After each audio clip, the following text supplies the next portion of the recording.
it, like he profiles in the receiving game, like an Alvin Kamara. He profiles like some of these other, and we've talked about this in the past, like it just hasn't fully come to fruition.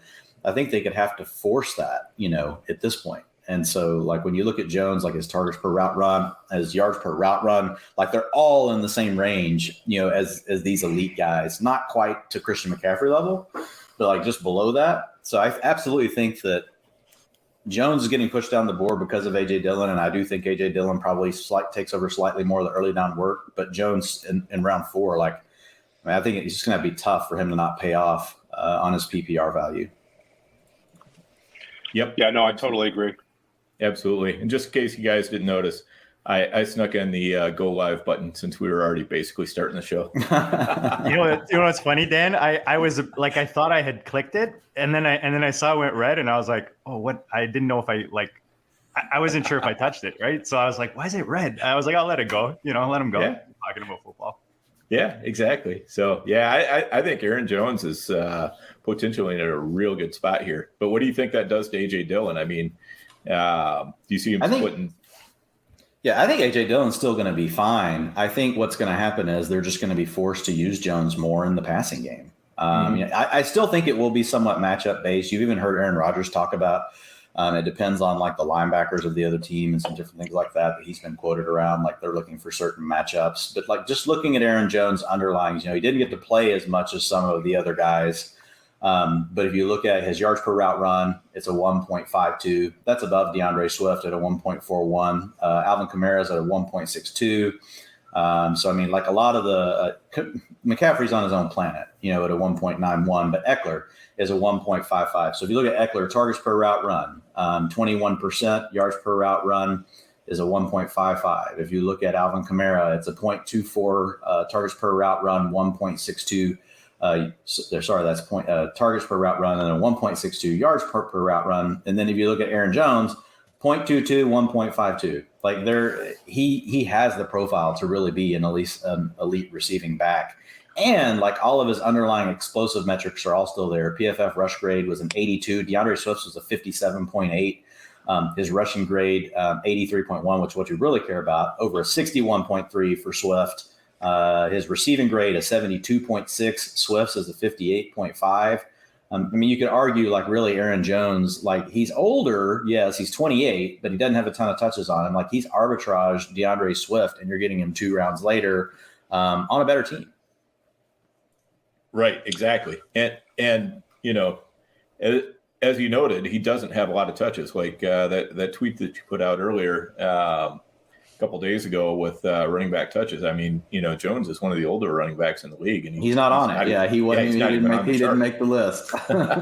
Yeah, he's a guy that I think is a nice buy in dynasty right now as well for the reasons you guys are talking about. I think he could have a little bit of longevity to his game. And I think as he gets older, like you said, his targets could continue going up, and he could just live on being a receiver for Rodgers. Yeah, I think you have to consider this year. I will project him. Right now I've been ranking and I've been doing tiers. Obviously, I got a lot of this data like in my mind, but I try to take like this macro view first, and then like go back and drill in and do all the projections. Just knowing what I know today about Aaron Jones, I'm going to have his range of outcomes between 15 and 20% target share. So I'll have the low end probably around 15% and the high end around 20. Some people may think that's, too high, but I just think again, we'll see what they do in the draft, but I just think that's right. Fully within his wheelhouse, given what we saw in the splits without Adams. And again, just overall the nature of what their offense is going to have to look like, moving forward. I hope you're ready, Fantasyland, because as you already hear, and that was just the tip, guys, just the tip, because tonight is a monster show. Senior fantasy analyst at PFF, friend of the show, he's back, Dwain McFarland, and he's got some ADP to talk about tonight, and we got tons of names, tons of offenses. Guys, let's get right into the goodness.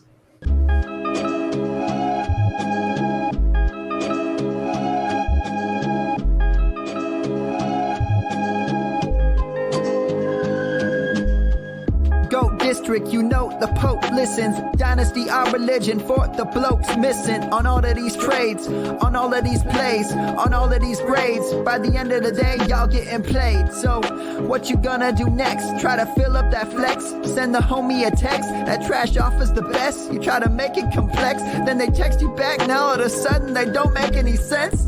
Broaden your horizons, boy. Dynasty's not for the Simons, boy. These trades not for consignment, boy. Respect your opponent, y'all some piranhas, boy. This my advice from me to you. Open up your cute little podcast queue. Search up GOAT District, my dude. Pop it in your ear, man. Y'all know what to do. It's the and I always be traded. And I always be traded. And I always be trading. Y'all try to betray them, but first you gotta bait them. Fish.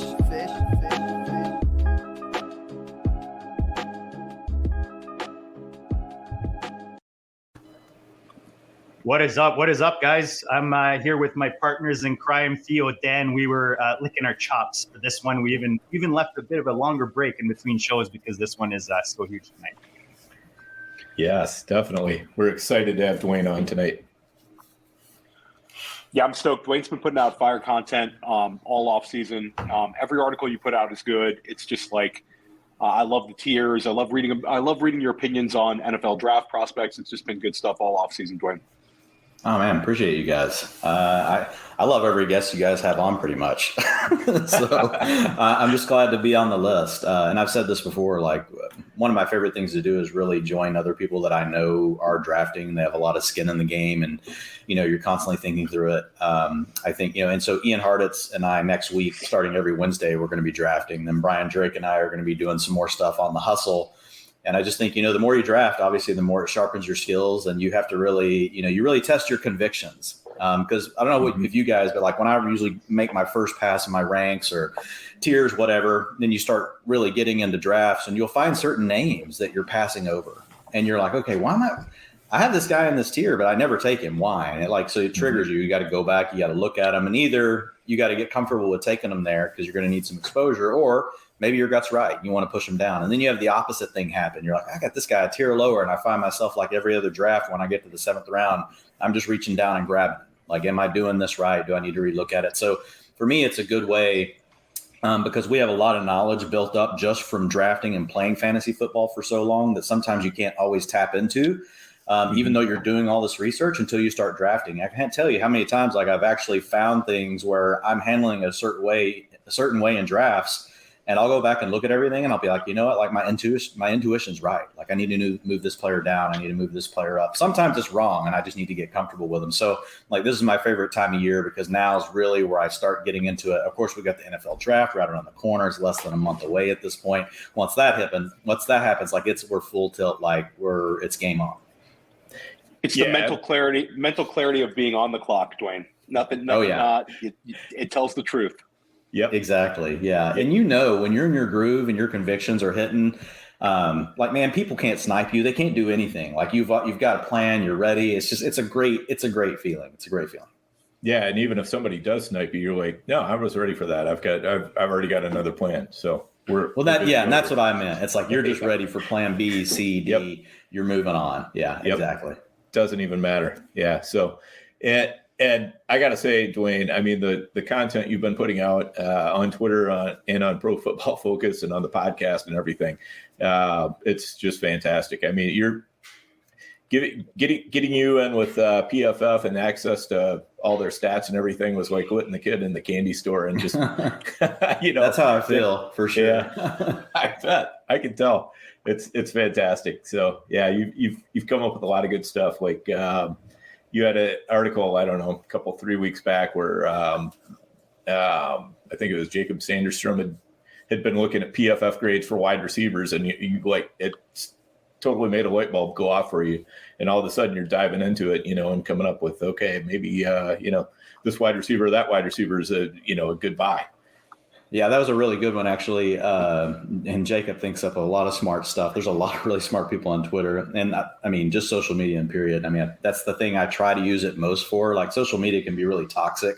Mm-hmm. But my goal is to go on and share things I think that people might not be able to find elsewhere. And then B, just really like learn from other people or get ideas because people are approaching things from all these different ways. But his specific thing, and I think his actually came from, Drew from Fantasy Bean Counter.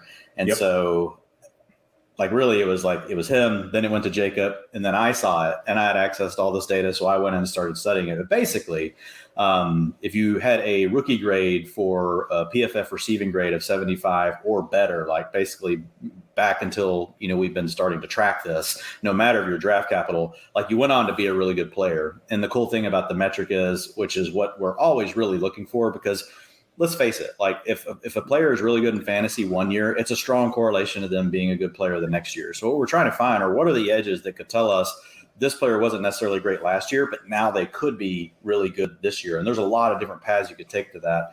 But like in this particular example, what that grading showed, and so I used a minimum of 200 routes run, but what that grading showed, it picked up on players like Chris Godwin, who didn't show up, really anywhere in fantasy points. It showed Hunter Renfrow before he really got there. And then last year, most importantly, I'm sure we'll eventually talk about it, but Amon-Ra St. Brown graded out as an 80. And so a lot of people are concerned about the 5th round capital. Will Hawkinson wasn't playing, DeAndre Swift wasn't playing. I think what this kind of tells us, and it's not going to be true in every case, but look, man, if you're good enough to go out and demand 30% target share every week, like you have to be good enough to beat whatever the defensive coordinator is throwing at you. And is it a little easier for a slot receiver versus an outside receiver? Yeah, by the nature of you're going to get more looks in zone against linebackers, things like that. But this thing worked for slot receivers alike or deep receivers. So it was pretty awesome. And so finding stuff like that where you can see that, hey, they didn't necessarily break out as far as fantasy players yet, but we're getting this leading indicator that it's probably going to happen. And so I love things like that. Yeah, and even kind of going the opposite way, like player like Terrace Marshall or Jalen Reagor. Yeah, and they scored really bad. And I mean, they basically scored in a tier where, it's a very low hit rate. Even if you had high draft capital, if you score that badly, probably not going to happen. There were some examples, though. And the thing is, and that always gets everybody, because the one really, really good one was a superstar, is Devontae Adams. But it took him 3 years. To be fair, most people were off of Devontae Adams before it ever happened, So yeah. Yep. Yes, I still vividly remember just before he broke out in the offseason, before he broke out, I almost had one of my league mates convinced to trade me Devontae Adams for a 3rd round pick. And he pulled back at the last minute, and he wanted 2/3. And I was like, I don't know.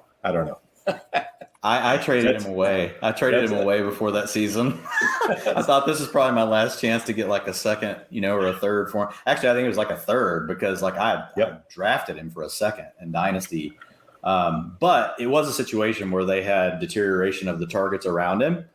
So there was a little bit of a hype going in. And so I did the wrong thing. I made the wrong move on that one for sure.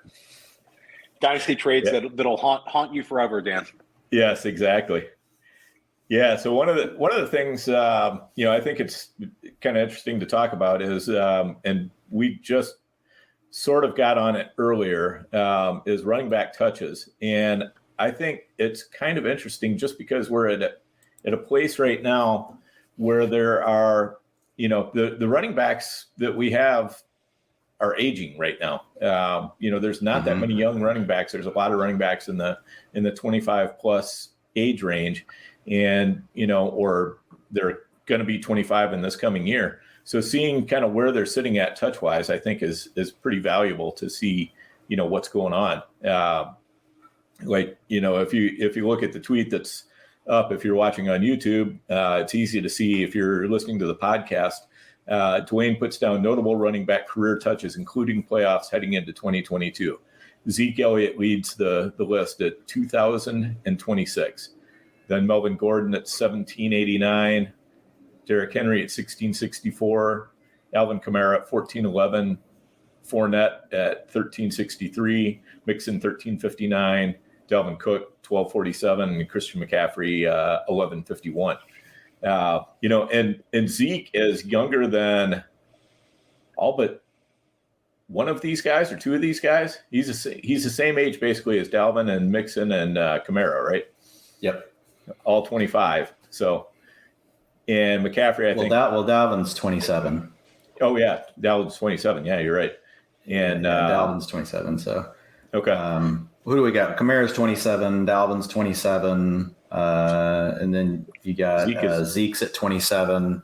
27. So they're all close. Yeah. Yep. Henry's the oldest at 28 of the group that we have. Well, Melvin Gordon is the oldest, but then you got next is Derrick Henry. Melvin Gordon right now, I think he'll be 29 this season. All my ages, when you people hear me say them, it's the age they'll be in, when the NFL season starts. Right. Yep. Yeah, definitely. So, I find it crazy that, Melvin Gordon is like 2 years older than Zeke Elliott. And, it wasn't like Gordon didn't get used either, but he's still, 250 carries behind him, basically, which is almost a full season's worth of work. Yeah. And if folks are interested, so one of our young, brilliant minds at PFF, his name's Tej Seth. It's Tej and then just Seth. Like he does a lot of stuff. Like he actually just submitted this study. I can't remember where he did this, but he submitted it. Like he and a couple of our other guys have done a lot of different things, as far as, doing these different studies and then presenting them out. And they've done really well, but this was actually one of them. But this one's posted on PFF.com. So if you were just to Google PFF, Tej Seth, and then running back workload, like this thing will pop right up. But the actual title of it is Do NFL Running Backs Regress? Facts and Fiction. And the essential, of it is once a running back hits 1,500 carries, and if they're in that 5 to 7 year range, like they really do start to regress. Number one, once running backs are done with their first year, it already starts, like after their rookie season. But you really hit this wall when you get into that year 5-7 range in the 1,500 touch mark. So, and it's actually the 1,500 carries. What I've given here is actually the full touches, and he didn't include the full touches. It was something I had chatted with him about. Mm-hmm. But I just wanted for myself get a look at the absolute total touches for every player. But essentially, like this moved me off of Zeke last year, made me cautious around Derrick Henry. Now, an injury did bail me out, but you could also argue that injuries can become, part of the game. The more and more touches, right, that you get on your body. But it just gave me, a stronger conviction because it made sense to me that you did want to avoid these players. You didn't want to overspend. But once I saw the way he did it, because he did it using rushing yards over expected.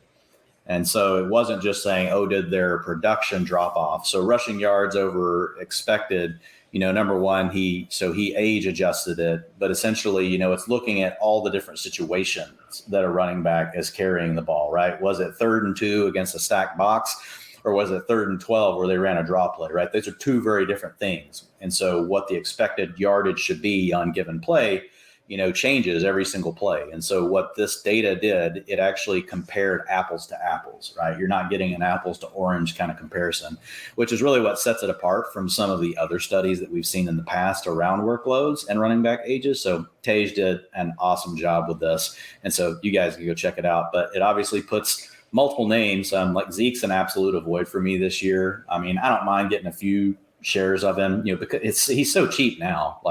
I've seen him fall into the 5th round. It's like, okay, you might have a share or two, but it's hard for me to find a path in my mind where I'm like, oh man, if I don't take Zeke, he's going to kill me, even though I like the Cowboys offense. But I think the Cowboys offense is taking a step down from where it was last year. You got offensive line challenges. Amari Cooper's now gone from the offense. Cedric Wilson's moved on. I think the overall ceiling of the Dallas Cowboys offense, I think we have to all, I don't think we have to, but I'm guessing you guys probably agree. It has taken a step back. We still think it's a good offense. But it's last year, I think kind of the story was if you wanted to stick it out with Zeke one more year, maybe you get one of these 15, 20 touchdown seasons. But now I think we've seen enough from Pollard to know they're going to share the backfield. The offense could be taking a step back. And now you've got this enormous workload on Zeke. We've already seen him start to drop off. He's already dropping off. It's just a matter of is Pollard going to eventually steal more away, or do we endure an injury? Or is Zeke just so bad, he can't even average, 3.5 yards per carry? That's within the range of outcomes. Dan and I were having this conversation before the show about, we talk about everybody reaches a certain point where they become a value, but it's going to be hard for me to take just about any Zeke. When you get to that 5th round and you look at the players that are available against, Zeke, even that early 6th round, I just can't see myself pulling the trigger. I think he's one of the safer bets for a guy to avoid this year. And the other name on that list that I thought was interesting was, I think that especially for our Dynasty listeners, Joe Mixon is really racking up the touches. And I think he's got a little bit of a perception in the Dynasty community that he's not quite as much tread on the tires, but it's creeping up there. He might be a sell if you want to get ahead of the game, if you're following these sort of data metrics. Yeah, I think he's definitely in the sell mode for Dynasty. Obviously, like your team, are you in the win now window, all those sorts of things. But I mean, Dalvin is in the same boat. I mean, you want to generally, if you can, try to be a year ahead. Like I've got Dalvin on one Dynasty team that is really good. It's got, and it's also got a lot of other young parts on it. So it's like I'm kind of torn. I do have other young players that could probably help carry the team, but I don't necessarily have another like good back if I trade Dalvin. Like I have some guys that I can throw out there. I've still got like a David Montgomery and some other pieces, but I'm definitely considering. I think the perception of these guys, I think we also forget how quickly it changes. It just takes 1 year, man. And the next year, like you look up and you're like, whoa, nobody really wants to. Now you can't right now you might be able to a contender get some sort of first round pick for Mixon. 3 or 4 years ago for players like this, you'd see trades where, somebody would get 2 first round picks, for a guy like this. Now you're seeing drafters, dynasty players just getting so much sharper and not being willing to pay unless they are absolutely in a win now window, which limits the number of teams that you can trade with in your league.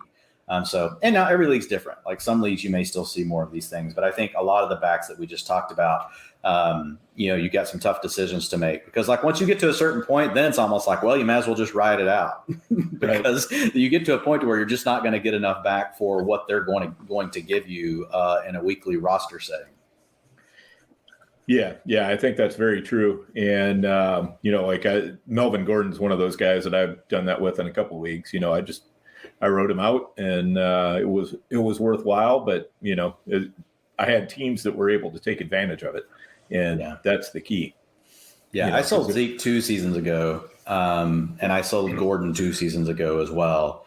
Right. I think I was in one of those last, I don't know if my buddy will end up listening to this, but I got 2 first round picks out of Zeke, and man, it was just the perfect time. Like he was still like thought of as a top 5 back at the time, but I was just like, like the touches are getting so far up there. I'm like, I'm going to move on. And I had a team that I was like, I need to rebuild anyway.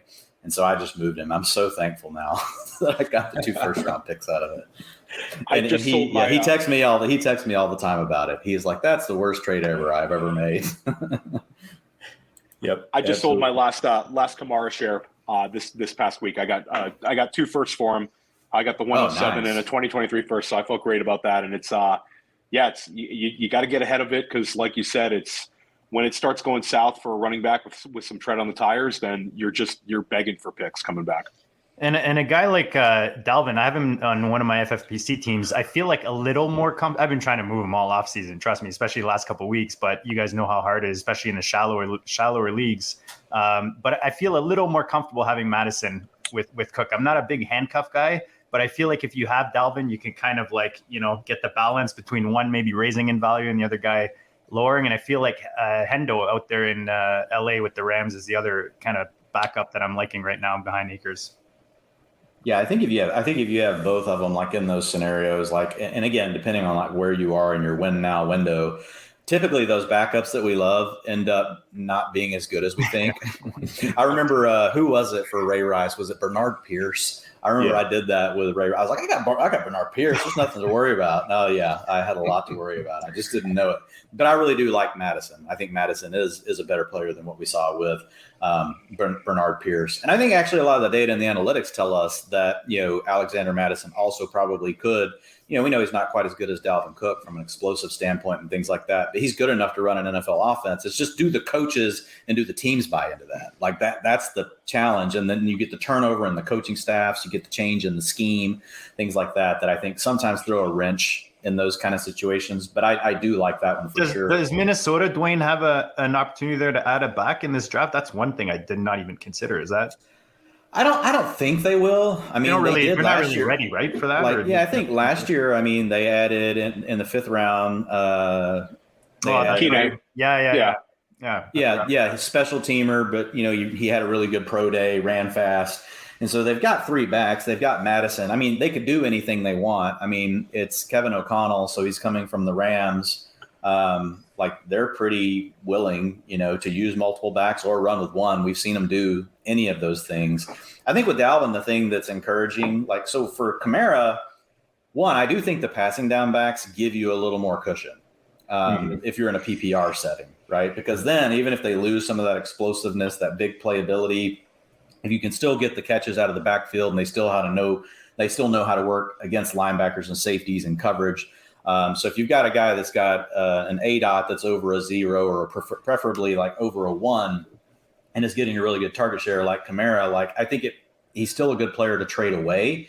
But I think if you had to ride with him, you still could. Whereas some of the other guys like Zeke, he's a swing pass guy. He's not going to add a ton more value, in the passing game. But like Kamara, Theo, you were just talking about him, last year, he started to drift. So his yards per route run have been 2.84, 2.12.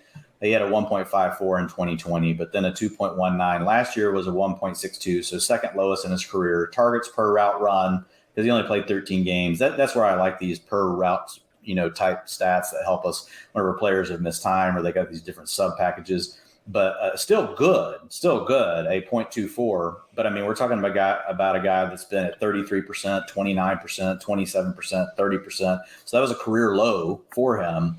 And then, if you look at his explosive play rate, it was also the lowest of his career at 9%. And the NFL average is 10.5%. Those are carries of 10.5 yards or more. So he has been a 23% player as a rookie, which was just bonkers. But then he's been 10, 11, 14, so 9%. So he's hit these they're not bad, but career low numbers across the board on a lot of these underlying metrics that are out that aren't just carries, right, and just yards. But it's some of these things that help drive those things, and that's what you start to look for. That's what got me off of David Johnson quicker than, the public. So Kamara is checking a lot of those boxes. Dalvin, and it could happen at any time, but he still looks I'm pulling him back up right now. Dalvin still looks pretty good across these metrics. They've slowly used him less and less in the passing game. I don't think it's necessarily just because of a deterioration in skill. It's just that, when you add Justin Jefferson and you got Adam Thielen, the targets just start to go, to other places with the Vikings offense. But if you look at his explosive play rate, still at a 14% last year. The year before was 15. So Dalvin still definitely has some pop. When he's out there, he hasn't lost that.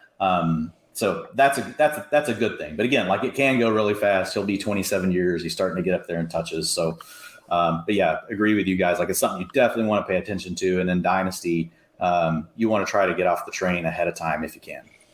And shout out to Frank Mamola, a big-time NFFC player and my buddy from the New York Super. He's in the chat. He likes Joe Mixon this year in redraft. I do too, Frank. Just a dynasty take. Yeah, and I mean, the thing is, if you've got a win now team in dynasty, Mixon is perfectly fine. I mean, it would take a big offer to get me off Mixon if I've got a win now team. And he'll be 20. He'll only be 26. I mean, so I mean, he's not quite the 27. It starts between years 5 and 7. So he's definitely in the window. He's going into year 6. My biggest challenge with Mixon is that last year we finally had Gio Bernard gone, and so there was really this. And the thing is, we saw Mixon in college be a pretty good receiving back at Oklahoma. And they still wouldn't give it to him. It's really you have to have Samaje Perine on the field. I just don't get it. And then I think Chris Evans is probably actually better than Perine. My guess is Evans will probably take Perine's role. And so my hopes of Joe Mixon full down every full down, every down workload Joe Mixon, I think it's over. I'm giving up on it. I'm just backing away from the table. So last year, I mean, he scored 3 touchdowns above expectation, which helped offset that. Now, he's also playing in an offense that could be the number 1 offense in the league. So there's a lot of positive things that are going right, for Joe Mixon. So I like him as well. It's just that he doesn't get used in the passing game. So like him a little less in PPR, like him more in standard. Curious, Dan, what would you take if you're a Mixon owner, like in an FFPC format? What do you think would be a good price right now? I mean, honestly, if you want to talk about draft picks, I don't think I would come off Mixon for less than like the 101 or 102. I'd want to be able to, for sure, flip right over to Breece Hall or Kenneth Walker, something like that. Now, if you're talking about a package, then it gets a little bit different. There's a lot more different things that might work, but I'm still going to want one elite piece in there somewhere to move off of them. Yeah, just a guy that I haven't seen traded too often in Dynasty this offseason at all. It's got to be a pivot of some sort. Like you're not going to just let it go for a bunch of seconds and thirds. You got to get, like Dan said, either a high first or like a late first, early second, and pair him up with like a Josh Jacobs or like that kind of range price if you're going to pair him up. But again, you probably want to go younger, right, with that pivot piece. Yeah. Yep. This is the angst of Dynasty. Like, these people that we land like Justin Jefferson, and you'll see people be like, yeah, I'm selling now. Value will never be higher. I'm like, yeah, but I want him on my roster. Yeah. Right? I want to just let the guy play. Like, I mean, I get it. Like now is probably peak season, like to sell a player like Justin Jefferson, but like receivers last longer. But I mean, this kind of stuff happens all the time. And you get to year 3 and 4 of backs and people are starting to think about it. Like, and some people just trade a lot. Like I'm more like middle of the road, like trader. Like some people trade like all the time. But I like to, once I get like my team set, and I get some of these guys on there that I want, and I establish my core. Like I don't make as many moves as some of the other players in my leagues. Like some of them don't trade at all. So I'm definitely not that person. Like I'm always looking to see, like, is there a way to make the team better? And I swear some people, I'm just like, man, you can never enjoy your team. Like you're just like, you're constantly just, it's at peak value. Got to make a move. Peak value. Got to make a move. What I wonder is what percentage of people, like when you get a player like Justin Jefferson, like what's the percentage chance you're really going to make up and get more out of what you're getting, like, or hit anything close to that, like no matter what your haul is. Like, so, I mean, obviously there's a price for everything. But for me, I struggle with that sometimes. I'm just like, okay, great. Like you got 3 first-round picks and whatever, some throw-in player like Amari Cooper. I'm like, I don't know. I think I still may want Justin Jefferson, like at his age. Like, well, the thing is, you're chasing after Justin Jefferson with those picks anyways, yes, right? Like, you're that's trying to get the next Justin Jefferson. When you have it, why are you giving it away for more lottery tickets, or lottery picks when you already have the jackpot? And let's be real clear. Nobody knew Justin Jefferson was going to be the stud of that class. Nobody. I'm sure somebody knew, but that was not a big take. People liked him, but like he was. He wasn't even. I remember like in redraft that year, he wasn't even going like in 20-round FFPC drafts at one stage in the summer. Because supposedly, he wasn't going to be able to be. I can't remember who it was now that he wasn't going to be able to be. Olabisi Johnson. He was behind Olabisi Johnson on the depth chart. So, like, I mean, knowing how to land these players, we all have to practice. I think, or we need to realize that we're only so good at this. Like, and we miss a lot too. So I'm with you, JD. It's like I feel like I could be chasing that for the next 4 years and not get it right. Could have just made an offer after week 2 for Justin Jefferson when he was cut in a bunch of redraft leagues and turned into the greatest waiver wire wide receiver pickup. I picked him up everywhere when that happened. I did too. He was huge for me. I think the problem is, guys, you're watering down your roster, right? And unless you're perfect, like we're saying that we're far from it, you're basically watering down the potency of your roster by moving those pieces when they are there. Like the Diggs, the guys that are those high end power pieces at the RB position, receiver position. Yeah, people are looking to move them when they reach that peak, but they're not realizing, like, dude, that's how else are you going to win this league? You need those players on your team. Right. Yeah. Basically 300 point a year players are very rare birds that are not quarterbacks. Yeah, they're not quarterbacks. And if you've got one of them, I mean, it's got to take a ton to get you off them because they can win you any week. they can be the guy who wins you that week. And if you can somehow manage to get two of them, if you've got one 300-point guy, you don't want to be looking to trade him. You want to be looking to find a way, how can I add another 300-point guy to this guy? And just you can churn 2 or 3 or even 4 starting positions if you've got 2 or 3 300-point guys, and you're probably going to come out with a very good record, and it puts you in a great position for the playoffs when the big weeks really, really matter. So I don't know. I think you've just got to hang tight on those guys.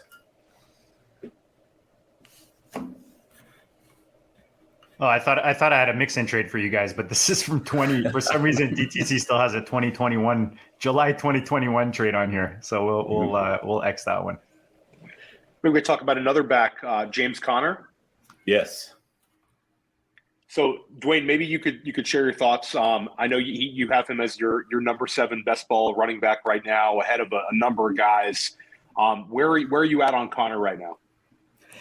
Yeah, so for me with Conner, I think it's pretty simple. Like, we saw what it looked like last year when you didn't have Chase Edmonds in the backfield. And, you're taking on a player that is a very, stylistically, he's a player that, creates a lot of contact that may not always be necessary. He can definitely get dinged up. He avoided that this season until the very end. But, if you look at James Conner, week 9, you had Chase Edmonds basically leave right away at the beginning of the game. He was RB1. Next week, without Edmonds, RB17. Next week, RB7, RB12, RB2. And then to finish the year, week 18, he was an RB1. And that's where he actually got hurt on the last play of the game, I believe. So when you see something like that, and we know that we've got the history of looking at Cliff Kingsbury, that we've seen him really be willing, for spurts of time to just run some of these guys into the ground, got a decent contract for, a back, Cardinals probably actually overpaid. But whenever you look at him, his touches just aren't too far up there, for his age. So really, he fits the same profile as some of these other guys. At this point, I don't care about draft capital. He's got his contract. There's nobody else there. I do think that James Conner, and then I know another one we'll talk about in a minute, probably will be Leonard Fournette. I do think those two guys are probably of the backs I have ranked inside the top 10. They are probably the two that are most likely to receive competition through the draft, which could change really, where they sit. And I expect that if either of those teams don't spend an early pick, on a running back, when I say early, I don't think either one will do a day 1 pick. I guess they could, but a day 2 pick, round 2, round 3, or a really early round 4 pick can sometimes do it, like a Michael Carter last year that we saw. But if they avoid that, I don't see how these guys don't move up. I don't consider James Conner really, honestly, the typical dead zone running back in this scheme, because we've already seen him do it. We're not just saying, oh, well, there's carries, we're going to give it to him. We've already seen what James Conner can do. So I just think it's going to be hard. And yes, this is me really thinking, like I said, I haven't projected all these players, but I just know how James Conner is going to project. If they don't add anybody else, and I know people talk about Eno Benjamin, but look, let's just face it. Eno Benjamin's been around long enough. If he was going to really be this threat, and there were even games last year where Eno Benjamin could have been more of a threat with James Conner when Chase Edmonds was out, and he wasn't. He was RB57, RB50, RB56. Is it possible Eno Benjamin takes a step forward? Maybe. He's a guy that I did like coming out of college. But whenever I see folks use that as their reason, I'm not going to sweat it. It's a good offense. So in dead zone running backs, I think there are exceptions. Whenever they forecast really well from a projection standpoint, we know that, that he just got, the money. So they're probably going to use him. And the Cardinals offense, we expect to be pretty good. They have a really good quarterback, in Kyler Murray. So I know I'm well ahead of, where ADP is right now over at FFPC, which is round 5, which is fine. I feel like that's insane. That you can get him, that cheap. Yeah. And the thing is, it's not like Connor's never been good before either. Last year was not his first time being good. Mm-hmm. He smashed in replacing Lev Bell the first year that Bell was out. And then after that, then he got injured the next year, and then the Steelers were crappy the year after that. So he kind of, he fell into the weeds a little bit, and it was just tough to see, his talent coming through, but then all of a sudden he gets on, gets on the Cardinals with this make good contract, and he gets the opportunity, and all of a sudden he's smashing again. Yeah, like to me, he's a no-brainer over Zeke, over Josh Jacobs, even J.K. Dobbins, a younger player, but we know that Lamar is going to get part of the carries. And why would we believe Gus Edwards is just going to go away when they signed him to a contract last year before he got hurt? David Montgomery, like if you want to like put him in that range, I could see why some people would. But I mean, I want him over Cam Akers. I want him over Saquon Barkley. I think I definitely want him over Antonio Gibson.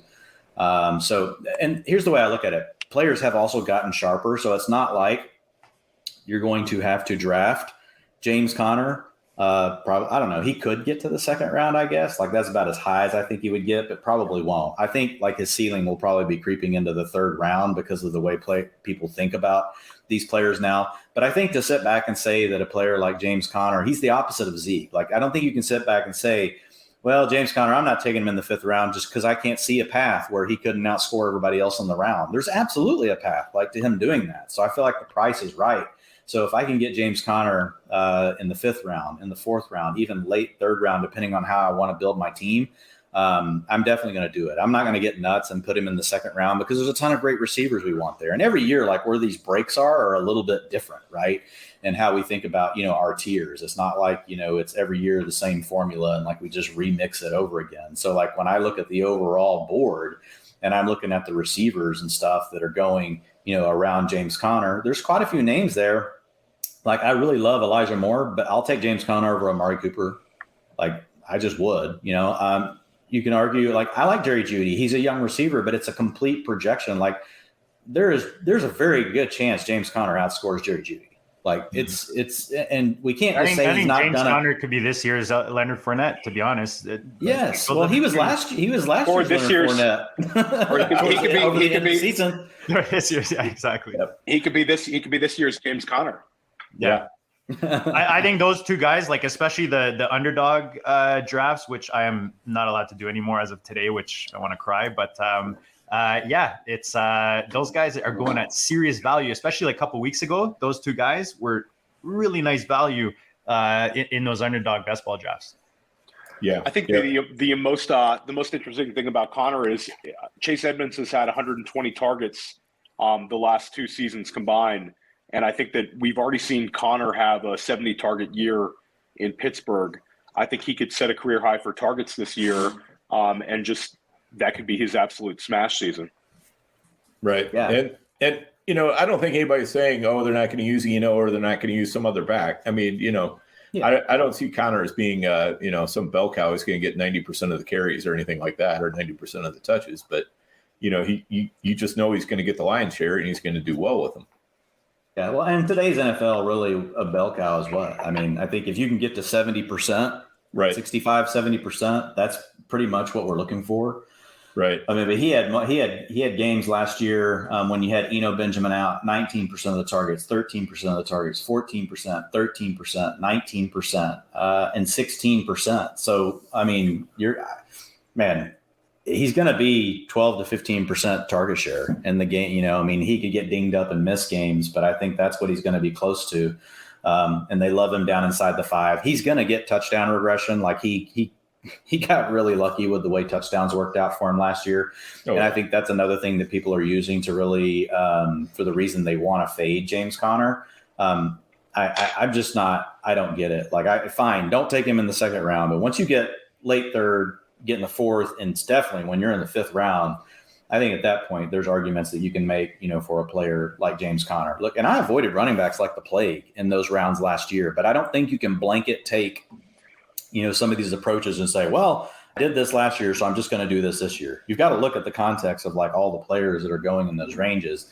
And I think there's a lot of things to like, about James Conner. Yeah. Dwayne, I got to say, man, that quaff is like 101, the 101 of the night. I know Theo's putting up a good fight right beside you, but damn. I like Theo's. Serious quaff. No, Dwayne, you got it tonight. You got it. It's a powerful quaff. My wife's a hairstylist, so like I give it's looking good. There you go. From a man who's got none, I appreciate it. Well, appreciate it. Yeah. Well, I mean, I think, kind of going back to your point on Jerry Jeudy, I mean, Jerry Jeudy's somebody that we're still trying to make happen. I mean, But Judy Dan, have you hasn't seen those happened yet. highlights? Come on, man. Are you not watching Instagram? Dude. Yes. And I like Jerry Judy, but Right.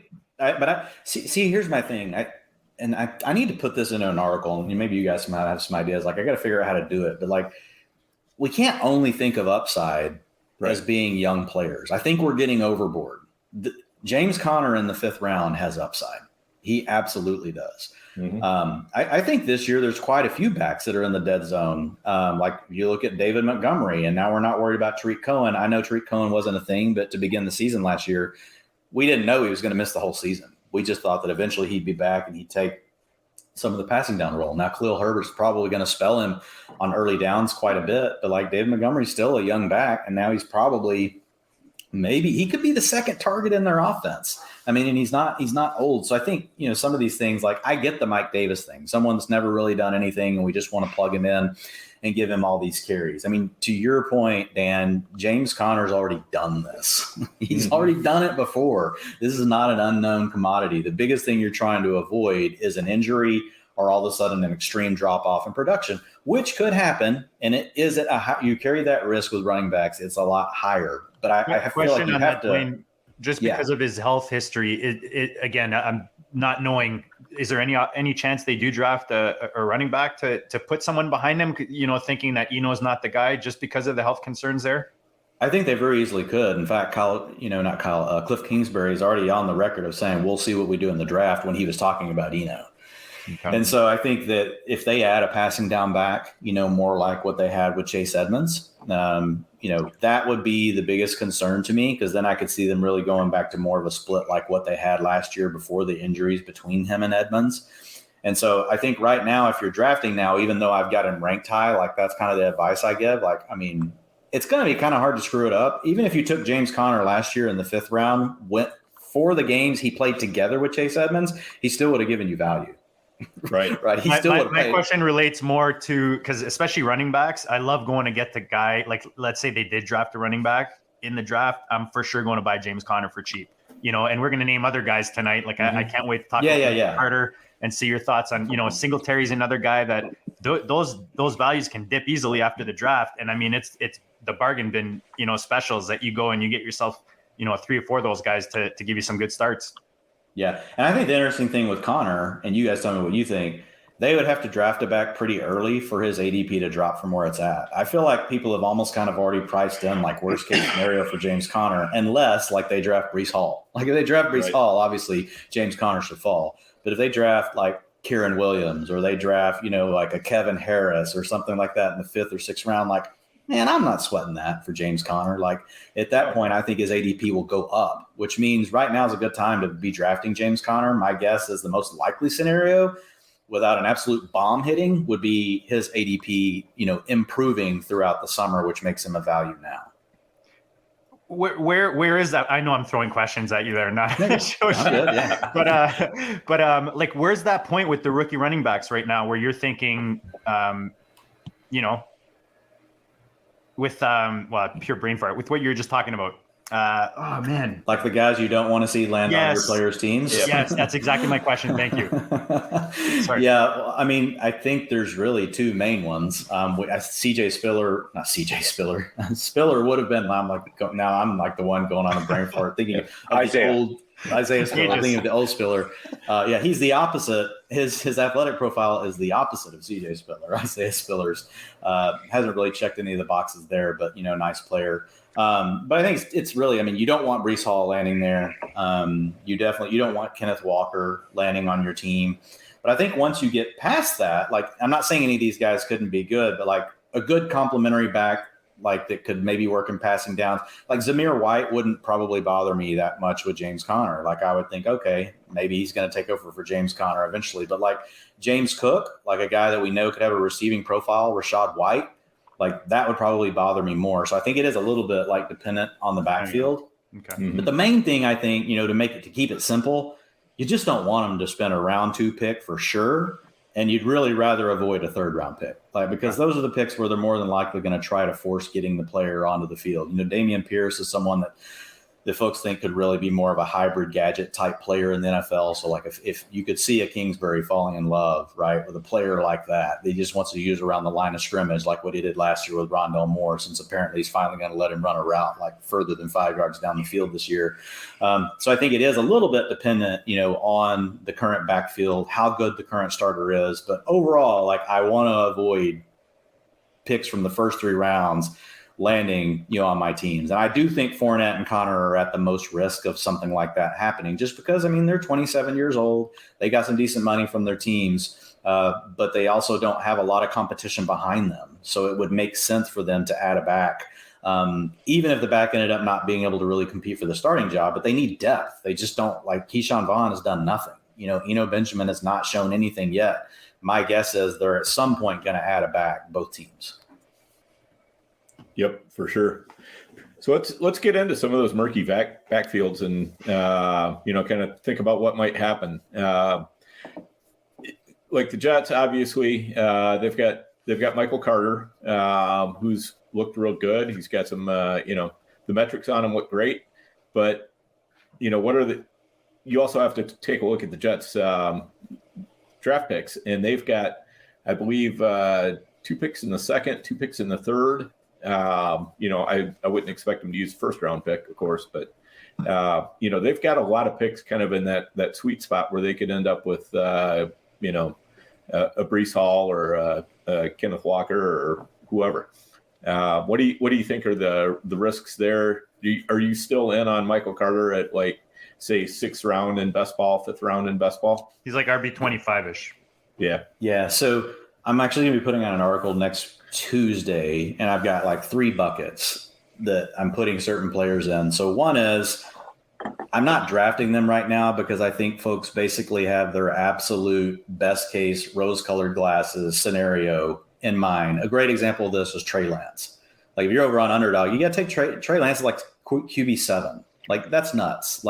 There's no reason. His ADP, if everything goes right, they trade Jimmy, release Jimmy. They already have 3 elite weapons. They're not adding more. Trey Lance is not going to move up from there really in ADP. And if you look at the guys above him, there are pure barriers. But Dwain, I'm not going to take Kirk Cousins. Come on. That's why Trey Lance is going there, because it's Kirk Cousins is next, man. I want that upside, baby. No, and I get it. But my point is Trey Lance's ADP, if everything goes right for him, is probably the same as it is today.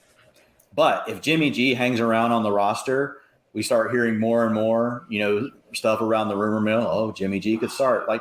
We saw this last year with Jalen Hurts. The diehard fantasy community jumped all over Jalen Hurts early, drove up his ADP. Then the casuals entered the room, and guess what happened? It all dropped back down. So Trey Lance is an example of a guy that I want exposure to, but I'm not buying right now if I'm drafting. Then you have this other bucket.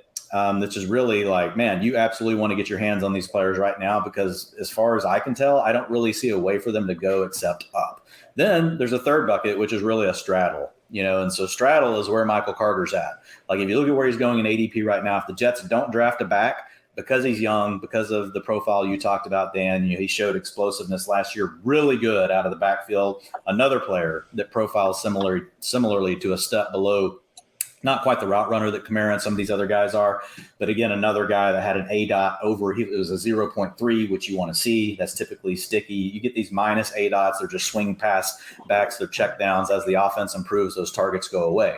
But with Michael Carter actually working down the field, targets per route run, really good at 23%, yards per route run, 1.48, really good for a running back. So with Carter, I don't want to force it all the time, in best ball, but I definitely want to go ahead and get some shares now, because if no one's drafted, people are going to pick up on these things, and people already know him, but he has a chance to probably move up in ADP. Whereas if they take it back, his ADP is definitely going to take a hit. So I don't want to be overweight on a player like Carter, but I really do like him. Man, I like the profile. I like what they're doing with their moves. They've added 2 tight ends. That tells us they want to get heavy. I know they re-signed Braxton Berrios too, so they have the ability to run 11 or 12 personnel. Last year, they didn't really have the personnel to try to run a 49ers style offense. And so they're really beefing themselves up to do that. Now, Dan, to your point, they have a lot of picks. So you're right. They have 2 firsts, they got 2 seconds, they got a third, and they got 2 fourths. They have 2 fifths. Mainly you're trying to avoid and Carter was one of those high 4th round picks last year. I believe he was 108. They've got the 111 this year. So, I mean, they got 4, 10, 35, 38, and 69.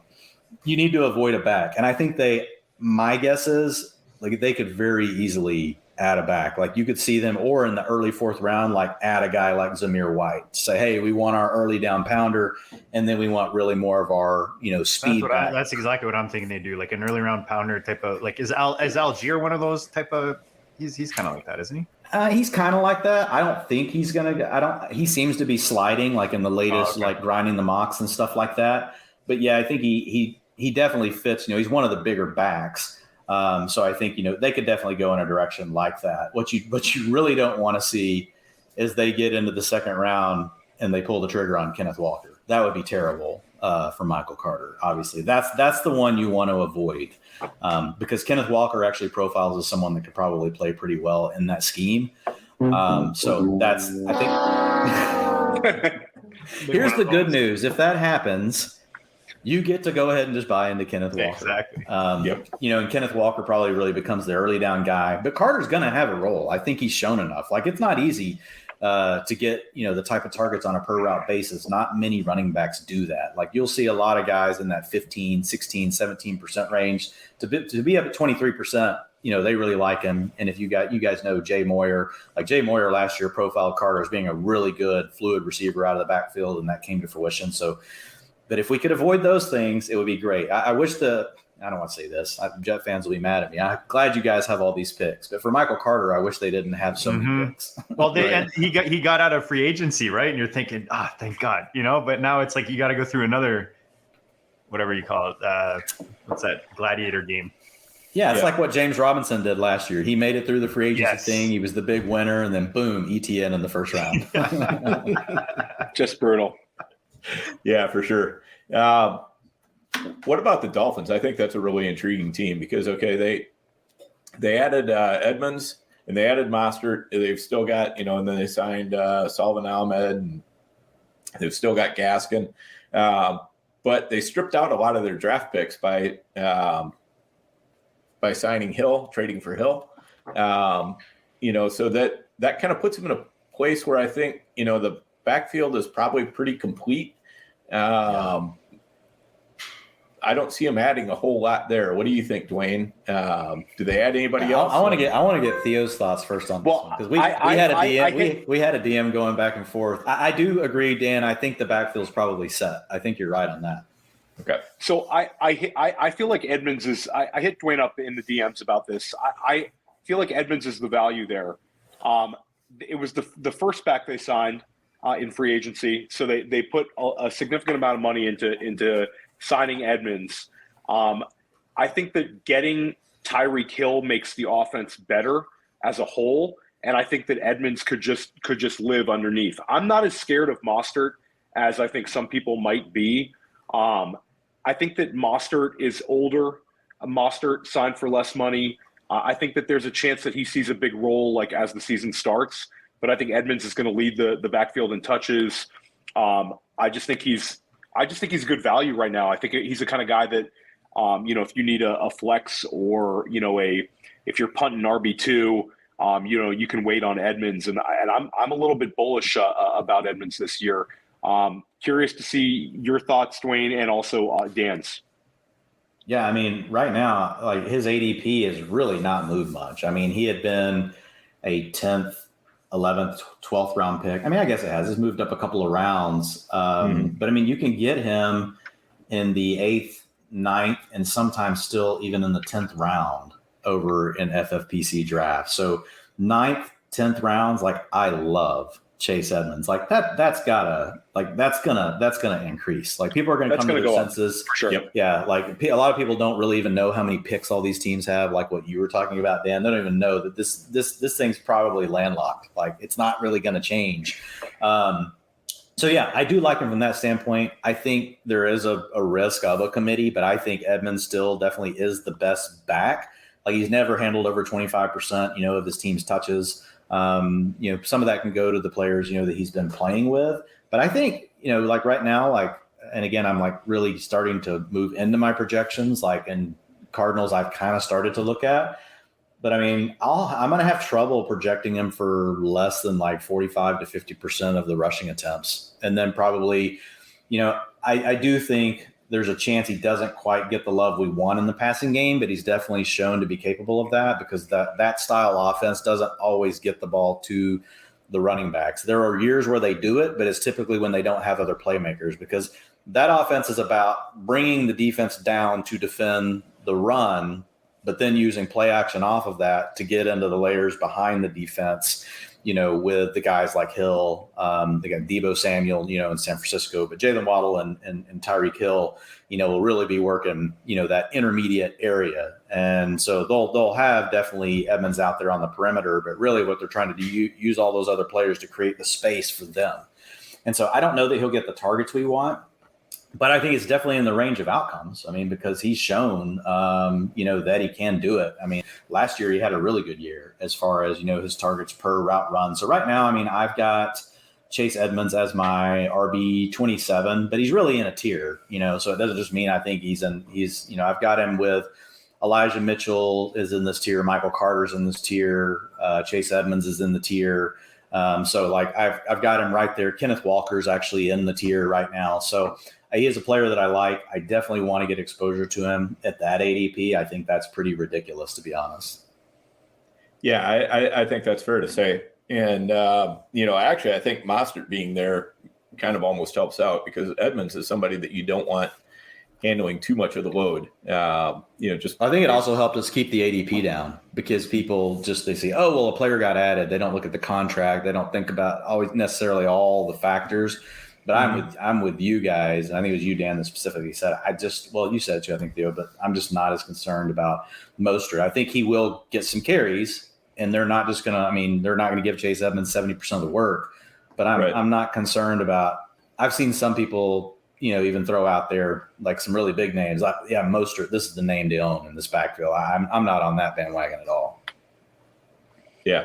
Yeah, I think, Edmonds is going to be one of those players, like at the end of the year, you'd be surprised if he finishes higher than, like RB 15 or so. But if he stays healthy, you'd also be surprised if he finished lower than where you've got him at 27. A lot of things to like, man. Targets per route run are good, and the explosiveness. 16% of his carries went for 10 plus yards. That's a great mark. The average in the NFL over the last 3 years is 10.5%. So he's well above that. And there's no doubt that's what Mike McDaniel saw. He saw, I need another Elijah Mitchell that can give me these big plays. And I think that's what he went after Edmonds for. And then they're kind of similar in their build and everything else. So I definitely think that there's some upside with Edmonds. And man, if you draft him in the 9th round and he ends up finishing, in the top 20 backs, that's just printing free money. And that's something you can really bake into a strategy of how you're going to handle your backfield in these drafts. And the cool thing about a player going in the 9th, 8th round, you don't mind getting overexposed to them because if they don't work out, you'll replace them in free agency or you'll do something else or somebody else that you take later has a potential to hit.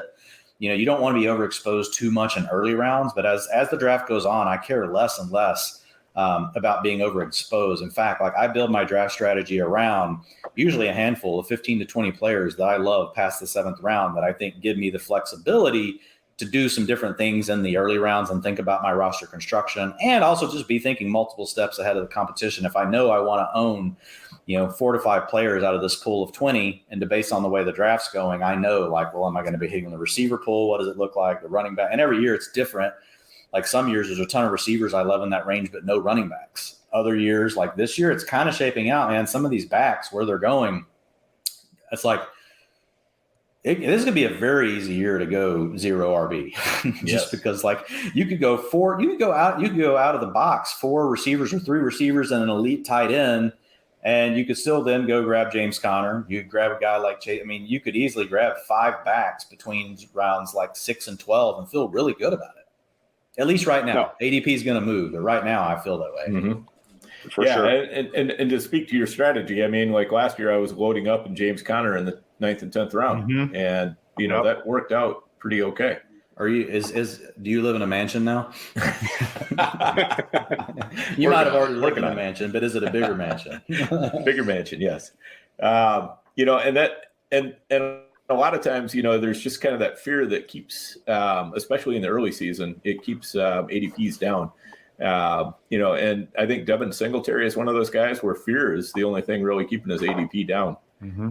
What do you? And he's a straddle guy too. Like he's a guy that I have in the same bucket as Carter. I love that straddle. If they add a back, his ADP is going to fall. If they don't, I don't think it'll climb as much as Carter because Carter's still younger and people are excited about him.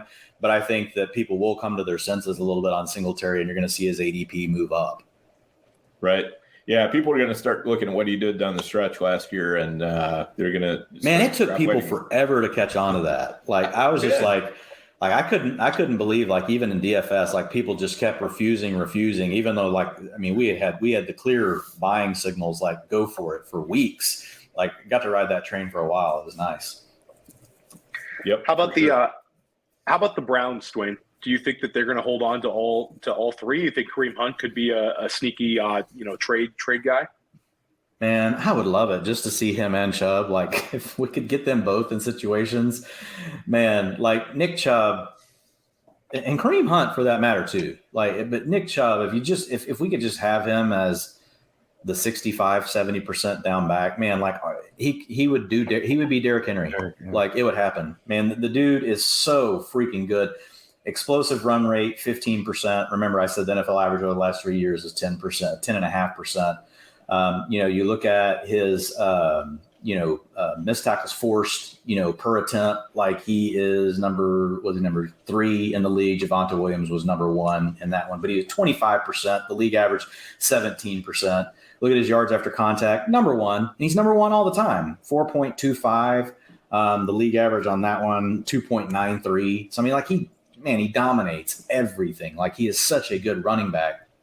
And then, you go down, you look at a guy like Kareem Hunt, and like just after you look at that, you're like, wow, like how does he not just get everything? Well, Kareem Hunt, missed tackles forced per attempt, 27%. Again, league average 17%. Explosive rush rate, 15%. Average is 10.5%. Yards after contact, 3.45. The average is 2.93. So like they're both like really, really good running backs. Kareem Hunt, the difference is, right, the 23% targets per route run. Like this dude, like in a PPR league, like could be an absolute nightmare on the right team. So Theo, I don't think they're going to do anything just because they don't have a lot of weapons.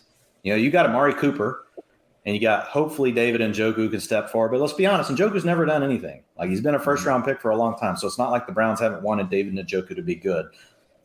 Deshaun Watson can't solve everything once he's on the field. Players still have to do their part. Obviously, it does help everything. You make the offense better, but I feel like Kareem Hunt right now, like needs to be a very active part, of the passing game. And unfortunately that comes at the expense of Chubb because they don't necessarily want them both on the field. Well, with Landry gone, does that open up a bit more kind of short, from the backfield passing note to? Yeah, I think it could because you're right. Because of where the area that Landry works. And Hunt's shown the chops, man. Like he's in that not quite elite, but really good receiver range as far as a running back goes. So they could do a lot more with him. The problem is and everybody will always be like, oh, get them both on the field at the same time.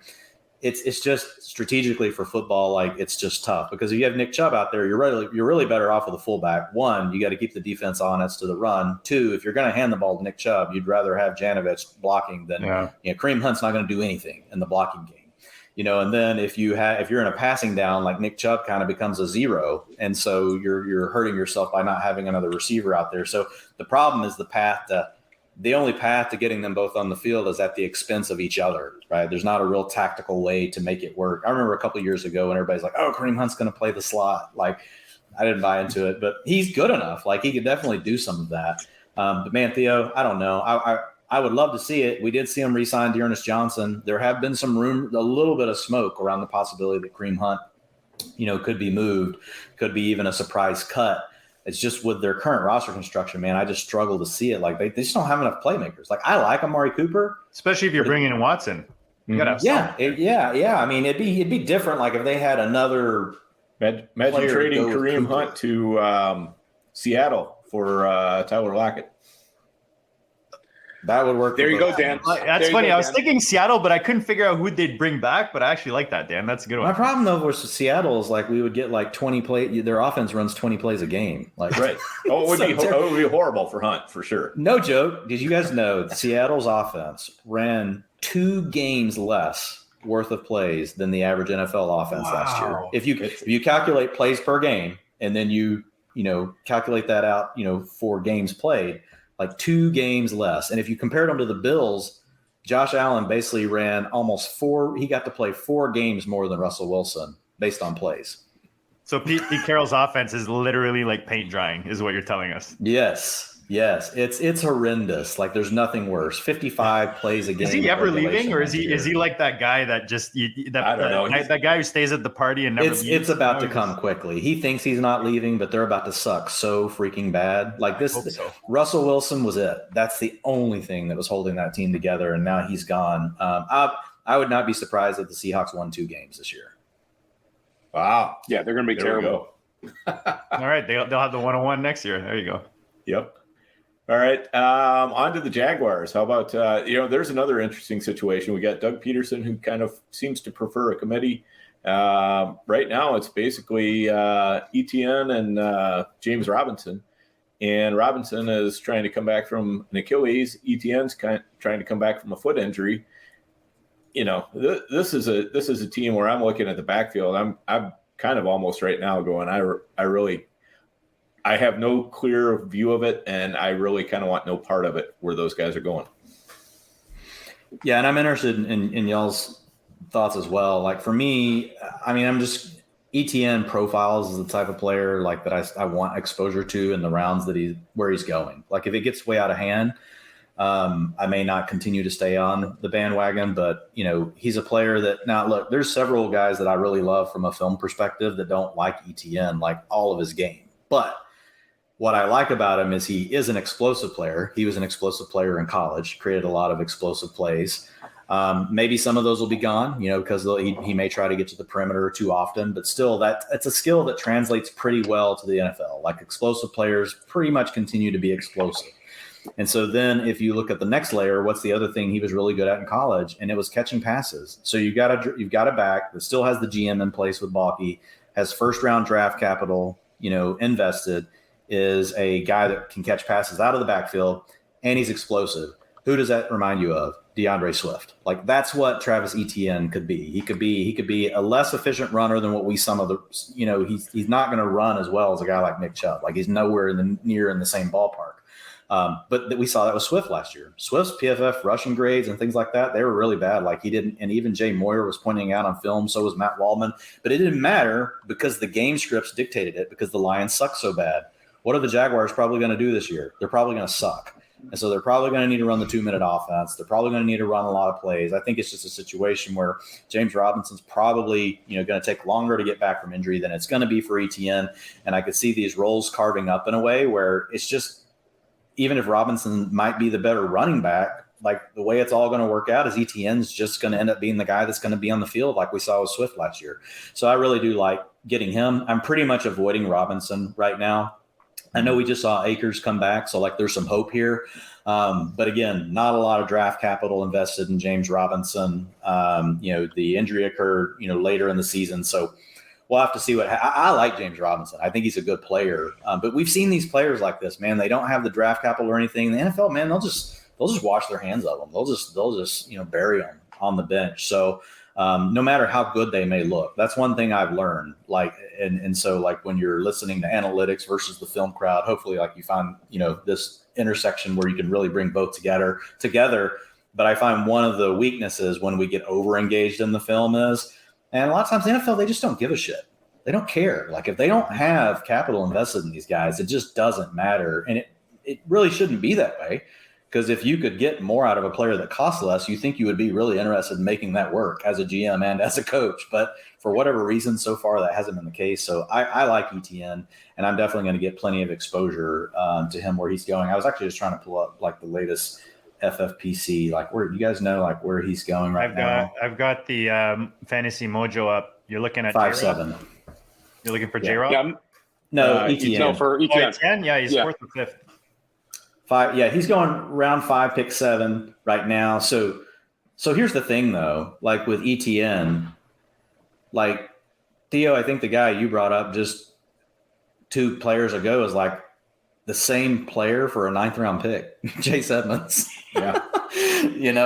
So that's going to make it tougher when you start thinking about, and that's what I try to think about, like which players are alike and what their roles are probably going to be. And I would say ETN and Chase Edmonds' roles could probably be very similar, but you get one in the 9th round and the other one you're having to spend a 5th round pick for. Now, I think there is a case to be made that ETN just completely takes over the backfield. Not that that's not within Chase Edmonds, range of outcomes as well. So I'm going to want some exposure, but even just as I think through these things, even live right now, I don't know how much I'll have just because of some of the backs you can get later. The other thing with ETN, like, do you guys want to take ETN or you want to take James Conner? Like ETN, definitely the younger player. But I mean, to me, like if I had to pick in a vacuum, I would take James Conner over Travis Etienne. I'm with you on that, but I think Connor will head up, and ETN. Yeah, you're probably stay right. in that kind of that murky zone. I'm on ETN though. I think that everything that the Jaguars have done this offseason has been adding speed. Kirk, Ingram, and I think that they're going to do. I think they'll try their best to feature ETN and get him out in space and do all those things that we were excited about. When he was at Clemson, I think that Peterson will probably rotate backs, but I think that there's a chance that ETN sees a good enough percentage of the touches that he could pay off at where you're talking about him going. Right.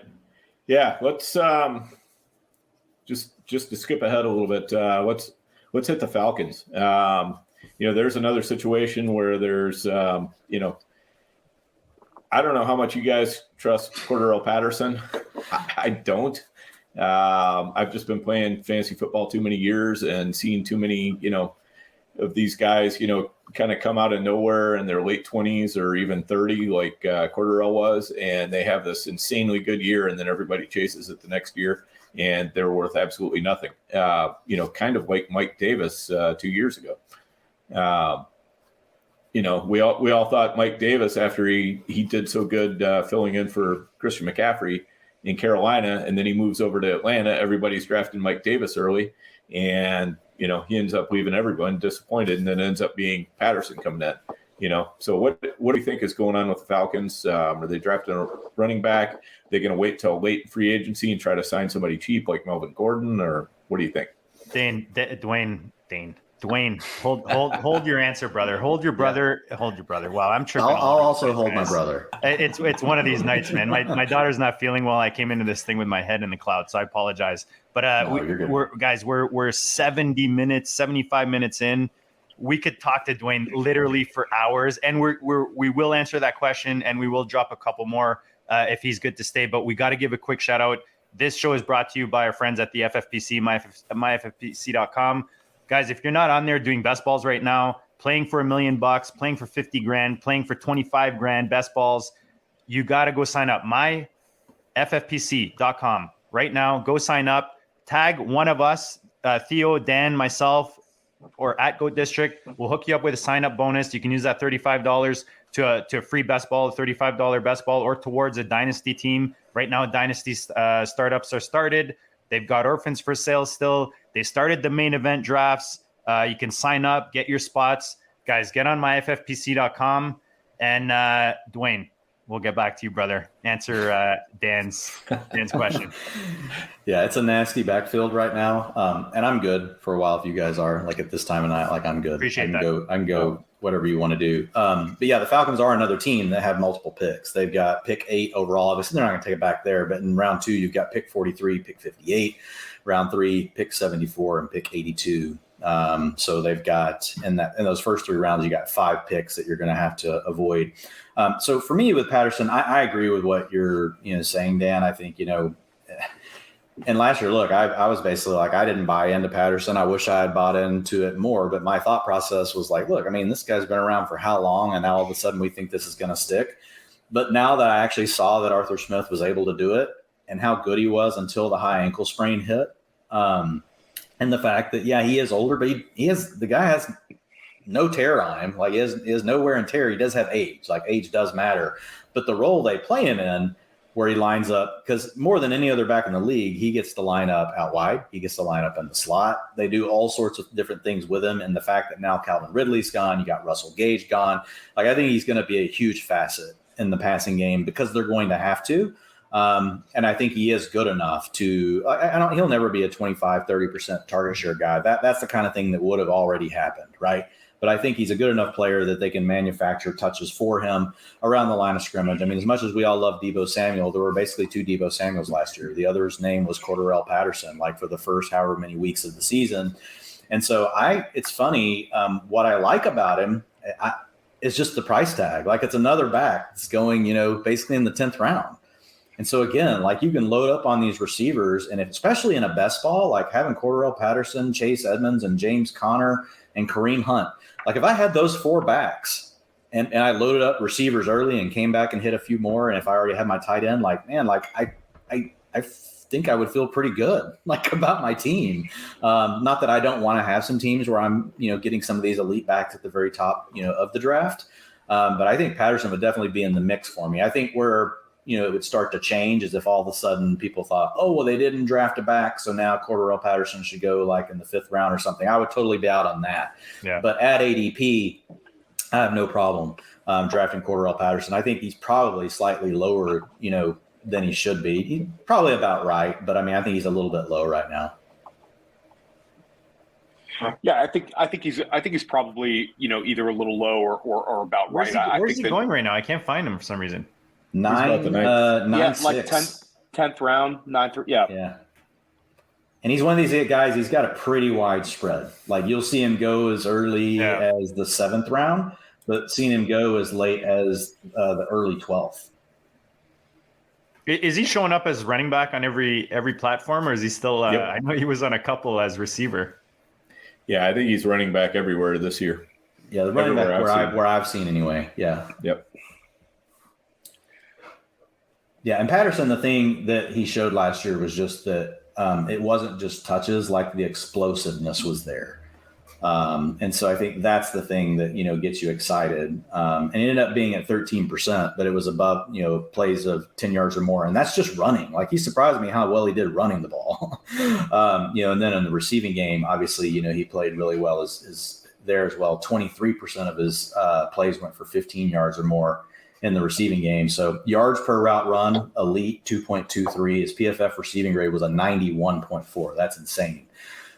So knowing those things, I think at the price tag, you can get him. I think, especially like in best ball, I like him. But man, I just think back last year, like in the first 8 weeks, like, you were happy to have Cordarrelle Patterson as your RB2. Like, you were just elated to be plugging him in, or if it was a league where he was a receiver, just plugging him into a flex. What about the Philadelphia Eagles, Dwayne? Do we have any hope for Miles Sanders right now, or is it going to be an ugly committee with Scott and Gainwell and Sanders? Man, that's one I just think I've seen enough. Not that I wouldn't pull the trigger on a Miles Sanders share. I just, and these things can still happen. Like, he could still, go off, but like, he's been in the league too long to not really, do enough. And the thing for Sanders, like, that has been most disappointing for me is, like, he's just never really developed that receiving part of his game. It seems like they just really want to use Boston Scott. They've got Kenneth Gainwell who can do that. And then, they want to make him split early down carries. I know Jordan Howard's not re-signed right now. And then, Jalen Hurts runs the ball. So I just think there's too many, there's too many different obstacles in his way, even if the Eagles want to be a really run heavy offense, which we don't have a guarantee that they will. Like, they could, if Jalen Hurts takes more steps forward, like, they could move more back to being a balanced team, right? I don't think they're ever going to try to be pass heavy like they were at the beginning of last year. But Miles Sanders last year, in having to share the workload with so many players, what was protecting him to having any value at all was the fact that the Eagles were the most run heavy team in the league, down the stretch. And that's really what kind of helped him at least maintain some value. But at this point, I just think he's a player that, I'm really not going to be trying, to draft. He's another guy I'm trying to look at real quick, where his most recent ADP is, over on FFPC. Where is Miles Sanders? Going about 9th round. And guys, we were talking about Patterson. I'm looking at the last 7 days on FFPC. He's going in the middle of the 6th, guys. Really? Yeah. I'm looking at best ball slim, so I don't know what you're looking at. I don't but do it's slim. Come on, Dwayne. That's for boys. Come on. Yeah, I prefer best ball I love slim. the slims. I love the slims. I'm Don't teasing, say that man. around Dan. I'll drive Yeah. slim, Hakers. fat, large, tall. I don't really care what. And honestly, the one I go to is the one that I think I've just seen more drafts finish in. So I don't know how many of the best ball, like 28 rounders, looks like. There's a few less drafts that have finished, which is why I picked the slims. But yeah, So Patterson over in the slims, is showing 9.6 in the last 15 drafts. But yeah, if he's going that high, there's no way I would take him, in that range. Yeah. Man, people hate running backs. Miles Sanders. Like, I don't even like Miles Sanders, but in the 9th round, I'm kind of like, well, I mean, I don't know. Well, he's going around some of the guys we talked about, right? The Edmonds, he's going around like the sexy Ramondre out there in New England. Yeah, I mean, look at Kareem Hunt. I mean, going in the 8th round. Like, I mean, it's funny, like how quickly, like people, this makes me want to like draft 50 teams tonight. Like Kareem Hunt was solid even in the beginning, of last year. He started hot out of the gate, obviously RB5, but then 14 had week 5 an RB9 finish, or week 5, week 9 had an RB3, and then he finished the year with 2 top 10 RB finishes between weeks 14 and 18. Like in best ball, man, like Kareem Hunt, like I like his profile. Oh, sorry. I mean, I'm looking at Nick Chubb. I'm an idiot. 16. Sorry. So 16. Here's his first. Still, though, still good. Like week 1, RB16. Week 3, RB2. Week 4, RB16. Week 5, RB7. Like those are very usable weeks, in best ball. And with Kareem Hunt, like we've seen him do that, over the years. Like the beauty of his role, and it kind of really sucks for Nick Chubb, is like whenever the Browns get ahead and they're trying to salt away a victory, they pull Chubb off the field. Whenever the Browns get behind and they have to throw the ball, Kareem Hunt's on the field. If they're running their 2-minute offense for any reason whatsoever, Kareem Hunt is the running back on the field. So it's like he has all these different paths that you could argue his role is more insulated than Nick Chubb's, even though he's not quite, as explosive, doesn't get the touchdowns that Nick Chubb. But game script wise, like he's almost more insulated than Nick Chubb. Which is crazy because I remember early in the offseason, Dwayne, listening to you, and I think you had Chubb, like you were kind of assuming, right, that Hunt was gone, and you had him like top 5? No, that was Javonte. Oh, was it Javonte Williams with Melvin Gordon? Yeah, no, but Chubb, I did put out a tweet like earlier this week. Is like, I'm not even looking at the retweets of it anymore because, like, it's what people say about you. But at first, I got a pretty good laugh about it. But I basically said, look, if everybody had a full down roll. And this is basically me trying to shine a light on players. So obviously Christian McCaffrey would be in this, but the way I worded the tweet, who cares? You guys know me well enough to know, like, I love good players. So I like Christian McCaffrey. But what's funny is then my ranks come out and they're like, you get Christian McCaffrey too? What are you, an idiot? But anyway, when you look at Javonte Williams, you look at Nick Chubb, and you look at Jonathan Taylor, like if they all had full workloads, like if every back in the league, if things were equal and they all got these big workloads, those would be the 3 backs that I think would most likely finish at the top, like, just because they're so good.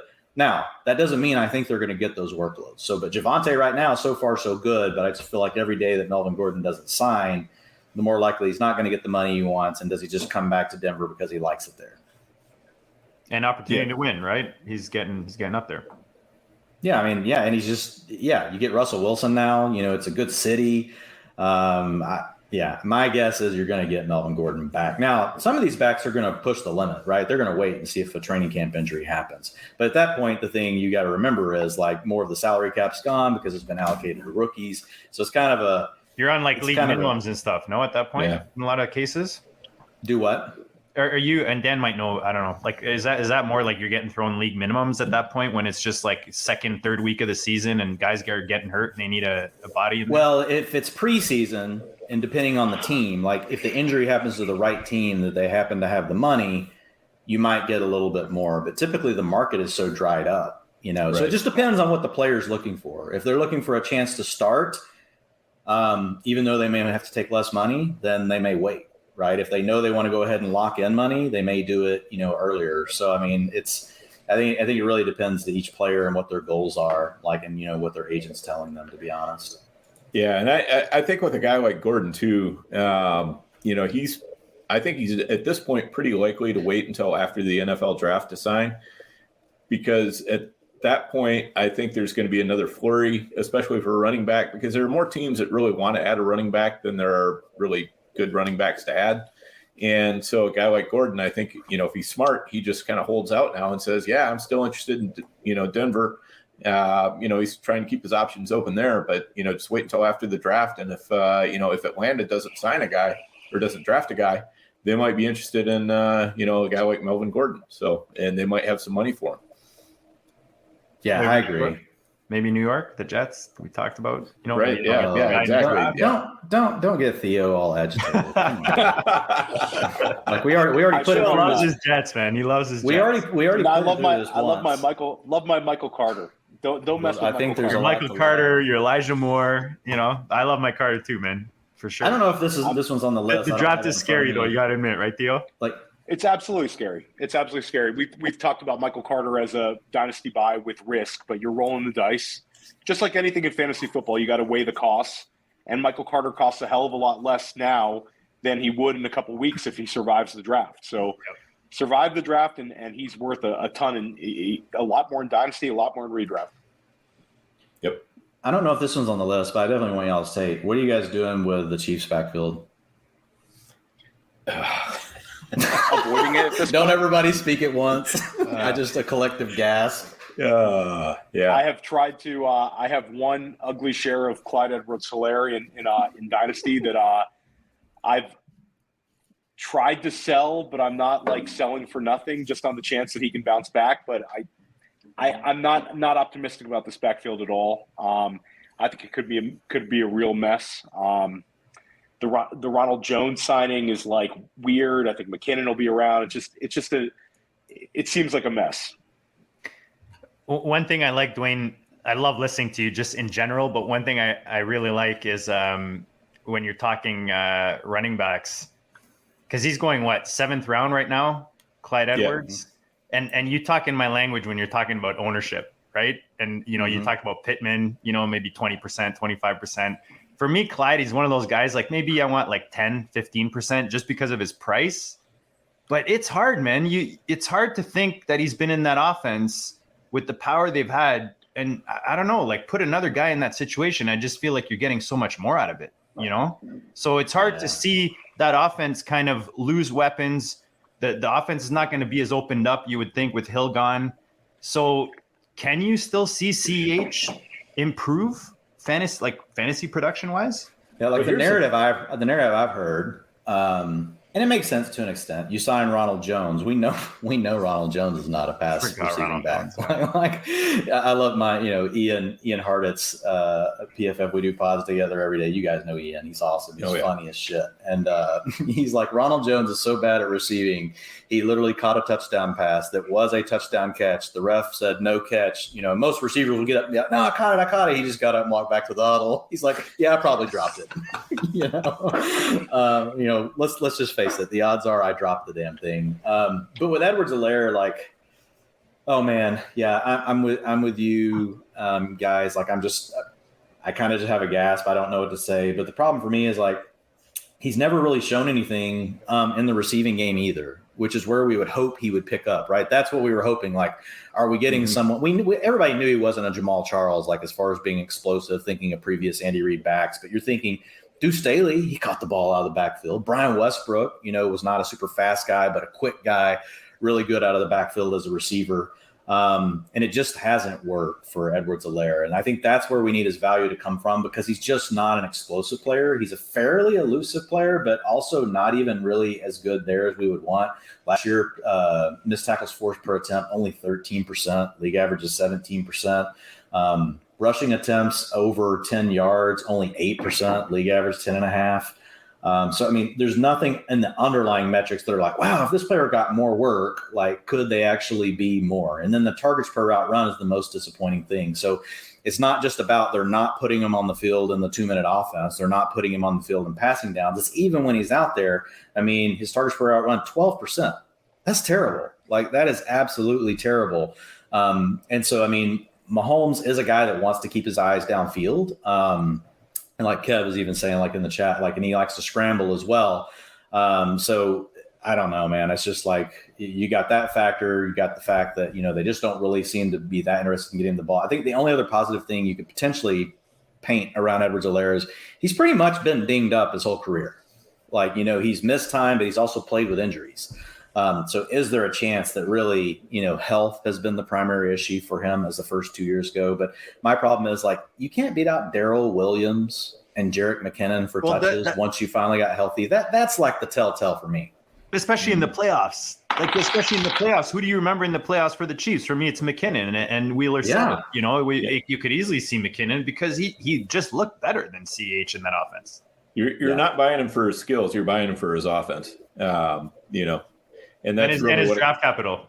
Yeah, and that's really what it comes down to. Like when Helaire gets into the 7th, 8th round, I'm definitely collecting some shares. I don't want to be overweight on him, but I don't want to be, at zero either. I don't see him as a league winner or anything, but I see him as just, he's a player who can contribute. Most of the time, just to put it on a straight fantasy points basis, he's getting you 10 to 20 fantasy points if he's in the game, which is something you can work with at that point of the draft. If I'm going to take a guy like him, I'm going to make sure I have some upside guys around him. But if I'm heavy on upside guys and I get to that point on the draft, I might take Clyde Edwards-Helaire just because I think, if he's playing, I can kind of trust him to not throw me a zero.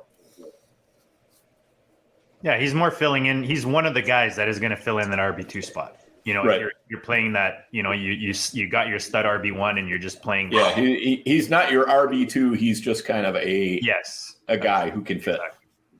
Yeah. Theo was so disgusted he left. Couldn't even handle talking about him anymore. It's that bad. So one of the things we're trying to do was get into quarterbacks a little bit. I don't know if Dwain, how are you doing on time? You got, like 15 Yeah, minutes? I'm good. Like if you guys want to keep going for a bit more, I'm good. Okay. Sounds good. Yeah, I just wanted to kind of get your thoughts because I know you've done a lot of work on. I got to turn this heater off, but I'm listening. Keep going. Okay. I know you've done a lot of the work on quarterbacks, and your article is out on Pro Football Focus on best ball quarterbacks tiers. And I think most people would probably be surprised to know who you have ranked very high at quarterback, up above Patrick Mahomes, even Kyler Murray. Tell us a little bit about Murray. How did you get to the point where you're as high on him as you are? What are you seeing that you're liking? And how are you seeing the 2022 season come together for him?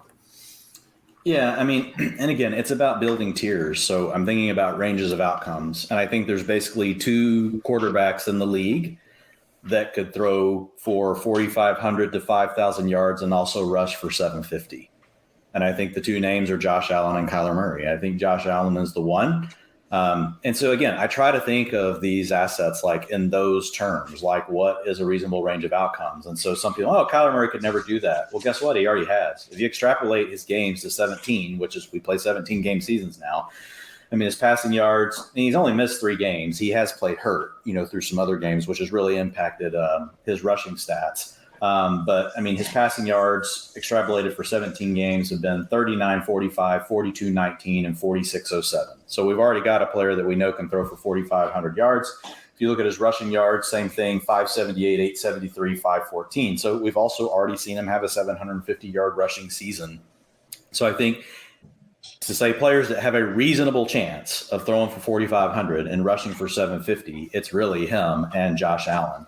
Are they going to hit both of those things in the same year? Maybe not, but they're probably going to hit one or the other. And so that's what I like about Murray. I obviously, you take on some risk, with, his size, and he does have to play through some injuries. He does, he's missed a few games. But I just think that's the tier, of those two. And then you have your next tier down, and like Lamar Jackson, he could give you 1,000 yards rushing. Like basically, if you do him for 17 games, he gets 1,000 yards rushing every year. but not going to give you that 4,500 to 5,000 yards passing upside because of the way, they run their offense. I do really like the weapons around Lamar Jackson, but I think Lamar has QB1 overall potential too, right? If he hits on all cylinders in the right way. I think Josh Allen could be your QB1. I think Kyler Murray could be your QB1. I think Lamar Jackson, could be your QB1. I think Justin Herbert, a little tougher because he doesn't give you the rushing upside, but he's not a minus in the rushing game. He'll give you 300 yards rushing, give you 2 to 3 rushing, maybe 4 rushing touchdowns, and throw for 5,000 yards. Very pass heavy offense, which we like. And then Mahomes is right there with them. He's going to give you 300, yards on the ground, maybe 4, give you a few rushing touchdowns, and he can throw for 5,000 yards. But I think it's just a matter of there's only 2 guys that I see that really do that, 4,500 plus 750, and it's those 2. But it's all, those guys are all real close. So if somebody wants to go with Patrick Mahomes over them, I'm not going to argue. I mean, Patrick Mahomes is a badass, but losing Kyler Murray is enough for me losing Tyreek Hill is enough for me, to not feel like I'm going to be trying to force Patrick Mahomes. I mean, to be honest, I don't draft these guys a lot. Mm-hmm. I feel like this year again, Tom Brady's going to go too late. I'm just going to be like, okay, fine, just give me Tom Brady. Joe Burrow is probably going to continue to rise up boards. Jalen Hurts is still sitting too far down there. You're going to have options once all the hype around Trey Lance settles. Justin Fields is still cheap, at this point. So I think there's a lot of other paths you can go at quarterback. So I don't always take one of these high ones, but I think those are the 5 that I like the most. Yep, definitely makes sense. How about let's talk Russell Wilson. Yeah, I love what happens in Denver. Does he cook or does he just simmer? I mean, looking at Russ and looking at the last few years, I think they're going to let him cook. I mean, I think, when he's working out what team he's going to go to, I'm pretty sure he had some stipulations of how are we going to run the offense? I don't want to do this again. Does it matter that the boiling point at Mile High Stadium is lower than at sea level in Seattle? Maybe. my thought on Russ is probably similar to y'all's. Plenty of good weapons. Are any of these weapons elite yet in their own right? No, but they're all good. None of them are DK Metcalf. You could argue that none of them are even Tyler Lockett yet. But whenever you look at them as a group, I think he's got enough really good weapons. I think he'll get to do some different things, in an offense that probably, hopefully, inspire him. Russ is one of these players that's going to want to come out and just really prove everyone. And I'm not so sure that he's completely washed in the running game. If you look at Russell Wilson, I know last year he did not have a lot on the ground, playing through the injuries and everything. He only had 2. He projected for 226 yards over 17 games. But the year before was 543. The 2 years before that, both over 350. The year before that, over 600. It won't go further than that because, we're, obviously he's an older player now. But Wilson's a smart runner. He doesn't take a lot of hits when he runs. He's low, compact, gets down, knows how to slide, takes care of his body.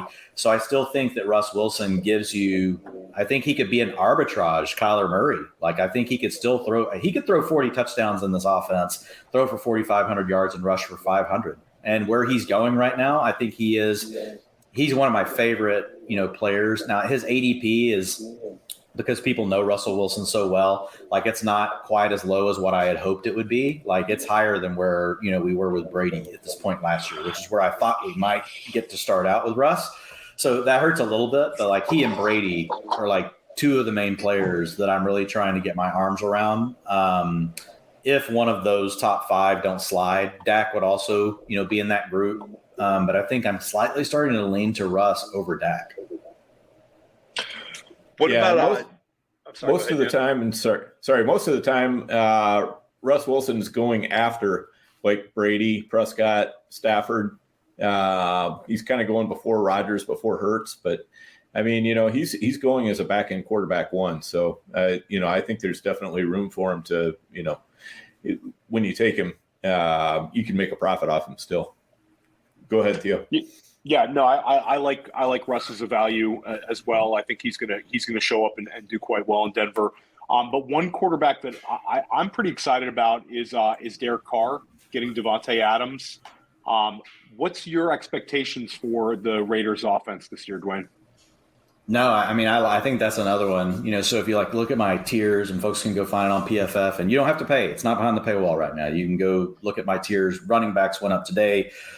Wide receivers. It's a must, guys. It's a must. You're drafting right now, best balls. I mean, Dwain is literally other than my own rankings, it's the only guy that's got updated. No, for real. He's the only guy that's got updated, rankings that that you trust in. You guys are hearing him tonight, man. It's a must follow and make sure you're subscribed to the site. Thanks, man. I appreciate it. I like Carr. So I think there's a tier of quarterbacks, and it's Kirk Cousins, who's now going to get to play with Kevin O'Connell, probably going to run a lot more 11 personnel, probably get to throw a little bit more than what we got to see with Clint, Kubiak, and then before that, Gary Kubiak / Stefanski. So I think we'll see a little bit more pass-happy version of the Vikings. And then there's Derek Carr and the Raiders, and then there's Ryan Tannehill. I feel like that's kind of a tier. Once you get past the upside quarterbacks, and the upside quarterbacks, I would call rolling the dice on Deshaun Watson. You've got Trey Lance and you got Justin Fields, right? Then you got your proven guys really above that. But I think Derek Carr and Kirk Cousins easily could score in the same range as, they've got upside to get up there towards, a Dak. They've got an upside to some of the non-scrambling quarterbacks that we think could throw for 4,500 to 5,000 yards. I think they're definitely, in that conversation. And with Derek Carr, I mean, we even saw it last year. It's going to be a new offense under Josh McDaniels. But at this point, when I look at him, I love the weapons. I've got, three guys that were really the most, three of the most double covered weapons in the league. So Davante Adams saw more double or help covers than any player in the league last year. And then Hunter Renfrow, amazingly, was the second most bracketed player in the league, behind only Davante Adams. So bracket is true double coverage. It's either inside out or over under coverage by two players on defense. And then Darren Waller was, I believe, I don't have it right in front of me, he was in the top 15, 16 in double coverage. So defenses have already been trying to take all three of these players away. And when you have three guys like that on the field, one of them is just going to be open. And Hunter Renfrow will set a record this year for routes run, even though they've added Davante Adams. Because just think about it. When you look at McDaniels and what he's been able to do historically, the beauty is he doesn't take his slot receiver off the field. He just puts him at the Z and they move him around. They put him in motion. He's done it with Wes Welker, did it with Julian Edelman, did it with Danny Amendola. He's even done it with Jacoby Myers over the last couple of years. So I hear some people that, that was just Wes Welker. No, actually, it's literally every slot player almost that he's ever had. He has had out there for at least 90% of the routes. Hunter Renfrow is a guy that's only seen 75% of the routes per drop back in his career. Now, he takes a hit to his personal value because Adams, obviously, and then you already have Waller. I thought Hunter Renfrow had sneaky upside to get to 28, 29% target share before Davante Adams arrived. But this is a Derek Carr conversation. And so, look, just with those three weapons and the type of quarterback he is, which is he's going to drop back, he's going to go through his progression, and the one that has the mismatch, he's going to him. It's going to be really hard for one of those to not be open pretty much every play. That's two really good players. Three really good players that all can work in different areas of the field. They don't really have a vertical player. If they still had Henry Ruggs, to stretch the vertical seam on top of that, that would be really awesome. I would like to see them do something on the outside besides Bryan Edwards at this point, just to give them some speed, even if that player doesn't get a lot of targets. They had Deshaun Jackson at the end of last year. But man, just going back to Carr, looking back to last year and looking at how he started the year, I think a lot of people actually forget what he did out of the gate. He had a QB9, QB8, QB11. Then he had a 24 and a 31, but then back to a QB12 and a QB14. And that was with lesser weapons in an offense that probably ran the ball more than what we're going to see with Vegas, how they're going to approach it this year. So, yeah, I do like Carr. I think the upside, the very tip upside case is he could throw for 5,000 yards and maybe throw 35 touchdowns. I'm pretty comfortable though, putting him around 4,500 yards. Again, I haven't projected him, but 4,500 yards and 30 touchdowns feels like almost a lock. And so I love him, matching him with a Justin Fields. If you want to go upside with a player like Fields and you can match him with Carr, I think that's a really good combination. Or if you decided you wanted to roll the dice on Deshaun Watson, right? I think Carr is a great player, to have with Deshaun Watson. And so he's a guy that I'm going to have a ton, Theo, because we know, looking at these, a lot of the good work that's been coming out over the last couple of weeks, you look at what Hayden Winks and what other people have done, really the two quarterbacks in best ball and that's pretty much how I tried to go last year. But I think going with the two quarterbacks is really the best way to go. And I think Derek Carr makes a great number 2. Another offense that's seen a lot of changes is Tua Tagovailoa and the Miami Dolphins. We touched on them when we talked about Chase Edmonds. What's your expectations for Tua? Is he a quarterback that could break in and be a usable weekly fantasy starter? What are your expectations for that offense as a whole and Tua in general? Yeah, I think with Tua, number one, I don't think we've necessarily seen enough to just say that we all know. So I think, there's times when we're doing this, I know we all just want to have really firm takes. It hasn't been great. I'll say that. So for the time we've seen Tua on the field, there's been some good moments, but there's also been some really bad moments. And it seems at this point, like if you had to typecast him, you would feel like he's a game manager, right? But I think he could have more upside than that. But here's the thing, like he plays with who? Mike McDaniel. Mm-hmm. Who does he come from? Kyle Shanahan. What has Kyle Shanahan pretty much, made a living with? Game manager quarterbacks, So I think he's going to be enough to support the offense. But I think you're hard pressed to really find a team that you would say this team absolutely has better weapons than what he does. So I expect an upgrade in the scheme. I think he's going to see easier looks than he's seen his entire career to this point based off of the way they're going to run the offense. Everything will be based off the wide zone, the running game. Linebackers are going to be tied up, worried about play action. I think you're going to see a lot more play action. You're going to see more under center. And then you're going to see him be able to just basically be the point guard, like kind of like what he did at Alabama. Hey, Tyreek Hill is behind the linebacker in front of the safety on play action. Like, just get it to him. Like, he's 8 yards down the field and then let him do his thing. Guess what? You have another player very similar to that on the other side in Jalen Waddle. You mentioned what he gets underneath with Chase Edmonds. I think the odd man out is probably Gesicki. I'm not that excited about him. But as far as for Tua, like, it is another weapon. Like, Gesicki is another weapon that he's going to be able to have on the field.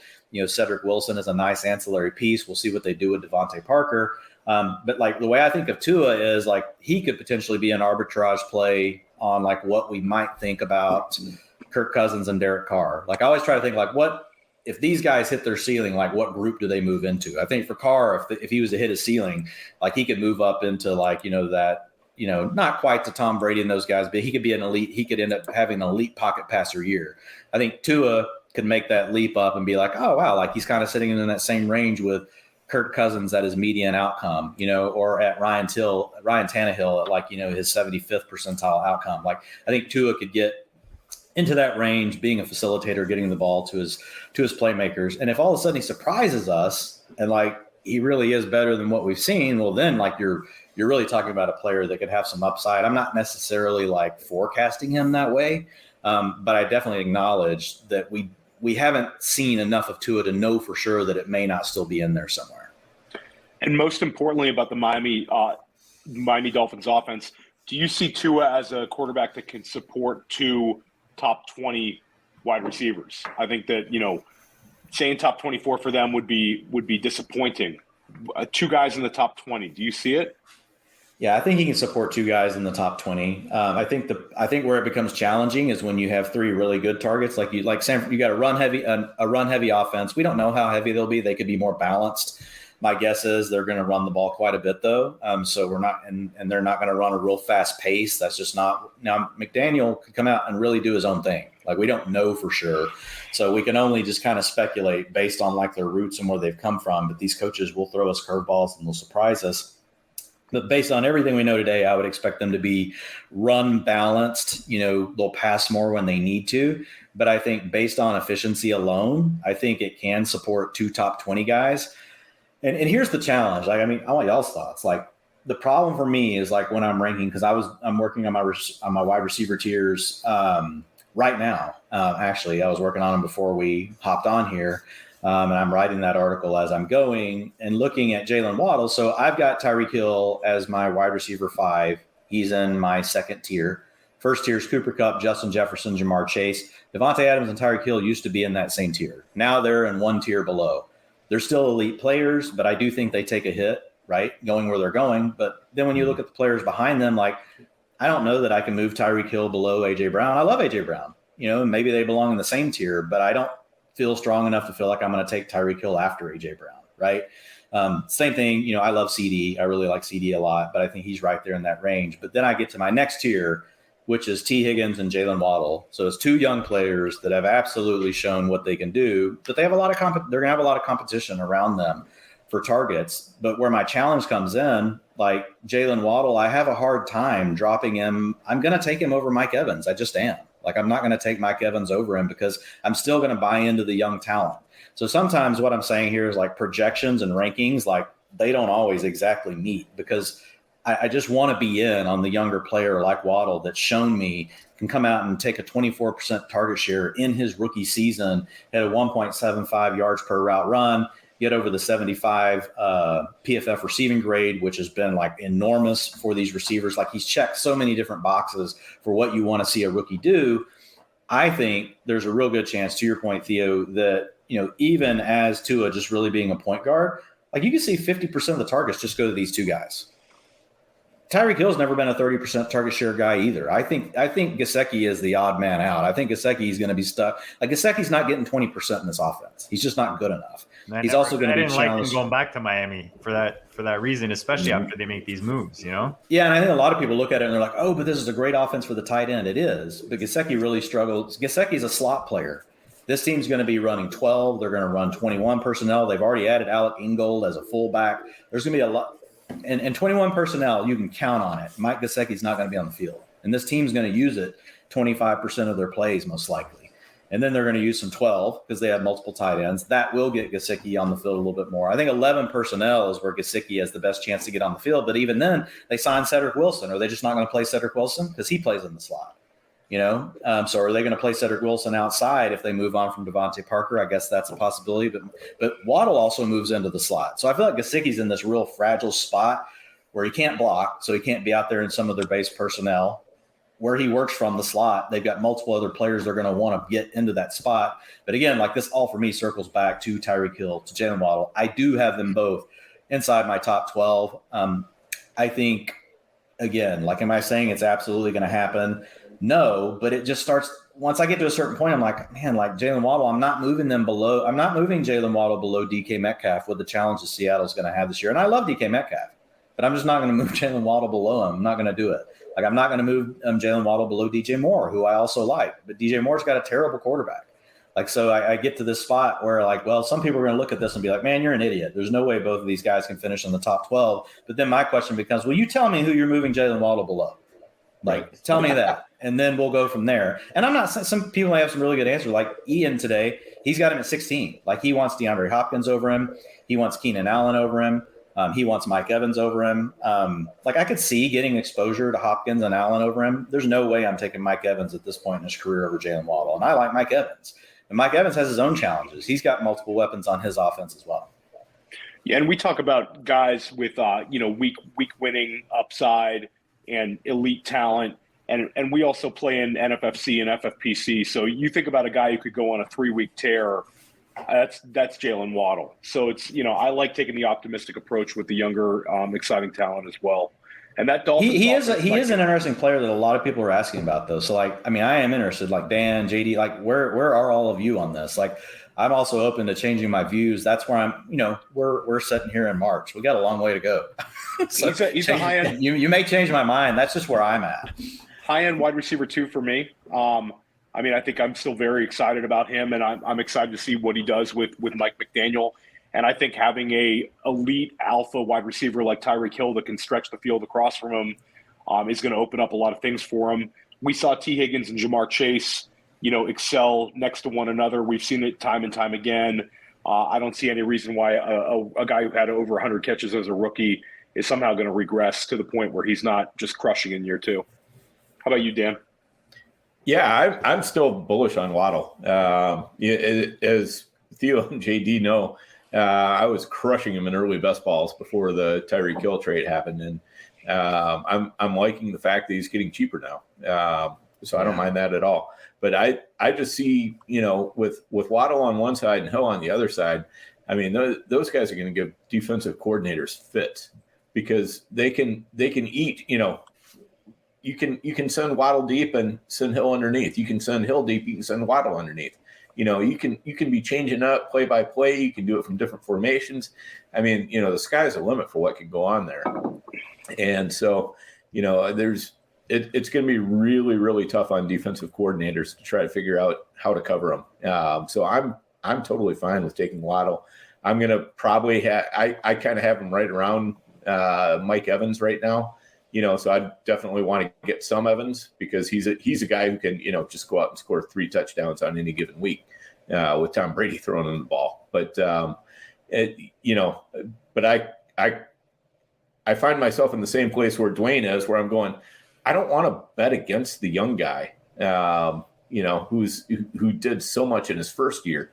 I want to make sure I'm making some bets on his side as well. What about you, JD? Like with Evans, like we love him, but the trajectory is starting to tell off, and we see that with some of these bigger, more physical receivers. He's still a good player, but I mean, yards per route run, like it's already happening. 2.3 down to 1.79, now down to 1.65 last year. Make no doubt about it. Mike Evans still a very good player, but he's heading like the arrow's pointing down. I feel like Waddle is still pointing up. Now, obviously you're like, yeah, dude, but Mike Evans plays with Tom Brady. And I get it. Like that's an easy argument. Like that's a pretty easy trump card to throw into any argument. So I get it.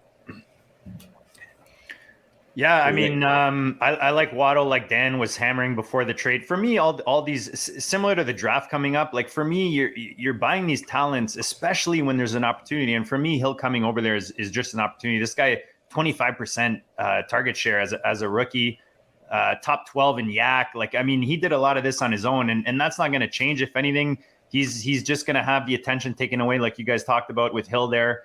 I'm fine taking Waddle. And like you said, it's kind of hard to move those guys ahead of him. The guys that are going behind him, whether you're looking at age, you're looking at opportunity, fighting for targets and not so a narrow target tree in their rightful offenses. So I like Waddle. And for me, like I said, it's just an opportunity for like guys, if Hill wasn't there this year, would you be able to buy Waddle in Dynasty right now? Right? It'd be impossible. So this just gives you the opportunity to maybe add him to your roster. He's still in the same trajectory, in my opinion, as he was before Hill got there. Yes. Just that if anything, he's making it easier for Waddle now. Yeah, for Dynasty for sure. Like now's the time to go buy. Like if the owner's freaked out about Tyreek Hill, it's a good time to buy. Like when I look at him, he's really kind of the same to me as Keenan Allen, but younger. Like he plays a lot underneath, gets moved into the slot a lot. They said they're still going to do a lot of those things. But I mean, he's 24 and Keenan Allen's 30 and I love Keenan Allen and I love Justin Herbert. So I'm definitely going to have my shares. But I mean, like if I were to take players over Waddle, like if I were to watch people in drafts, like here's where I wouldn't say they're an idiot. Like you take DeAndre Hopkins over, I mean, I'm fine. I still think DeAndre Hopkins is capable of a 25%, 27% target share year. I don't think it's totally out of the range of outcomes, even though he is kind of starting to go down too. Last year it was a lot with injuries. Keenan Allen's still cooking, probably going to lock him in for 25% of the targets. Mike Evans, to your point, Dan, the touchdowns. Like he can score the touchdowns. He's not going to get this 25% target share year with Chris Godwin back. They're probably going to sign Gronk. You had Russell Gage. Like they're going to spread the ball around. Like fine. I'm most likely taking Waddle 75% of the time over Mike Evans. But the other two, like I get it. Like if you want to take those. But to me, once you get to Metcalf, with the quarterback questions, once you get to Deontay Johnson with the quarterback questions, and he's got target competition as well. I mean, Metcalf does too. Like that's an offense that, do we really think it can support more than 2 receivers without a quarterback and they don't run any plays? Like, so I get into a spot where I'm like, okay, like they're all kind of starting to sound the same. Like, so I'm going to take the player that's already done what I really like at an even younger age. And I really like the offensive coordinator. That's kind of where my mind goes. And maybe I should have Waddle in that tier with those guys. I mean, maybe that's the answer. I don't know. Yeah, it's tricky to figure out for sure. Is this the year that the gap between, you talk about Keenan Allen, do we see Mike Williams get closer to Allen, or do we maybe see him flip him? Like some people think Ethereum will flip Bitcoin? Man, I would be okay with Ethereum flipping. But Me too. I had a feeling Dwain might have an opinion on that. We'll do that in the after show. Yeah. I don't think so because they just it could happen. Like it could, like Mike Williams for me. Again, this is why I want to hear y'all, because like for me, he's a really polarizing player in my mind. There's the first part of his career, which he was fine. He would show you flashes, but he never lived up to really being as high of a draft pick that he was. He was really, honestly, just a down the field field stretcher, high point guy, contested catch guy. But then last year, coach speak actually came true early in the season. Lombardi came out and said, no, he's going to play Mike Thomas role. We're like, yeah, whatever, dude. Double birds. He did. Like, he played him that way in those first few weeks. And then he got hurt. He hurt his knee.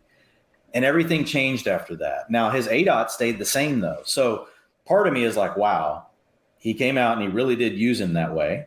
So he could do that again. And maybe it was just the injury that held him back. And if that happens, Mike Williams is being drafted too low.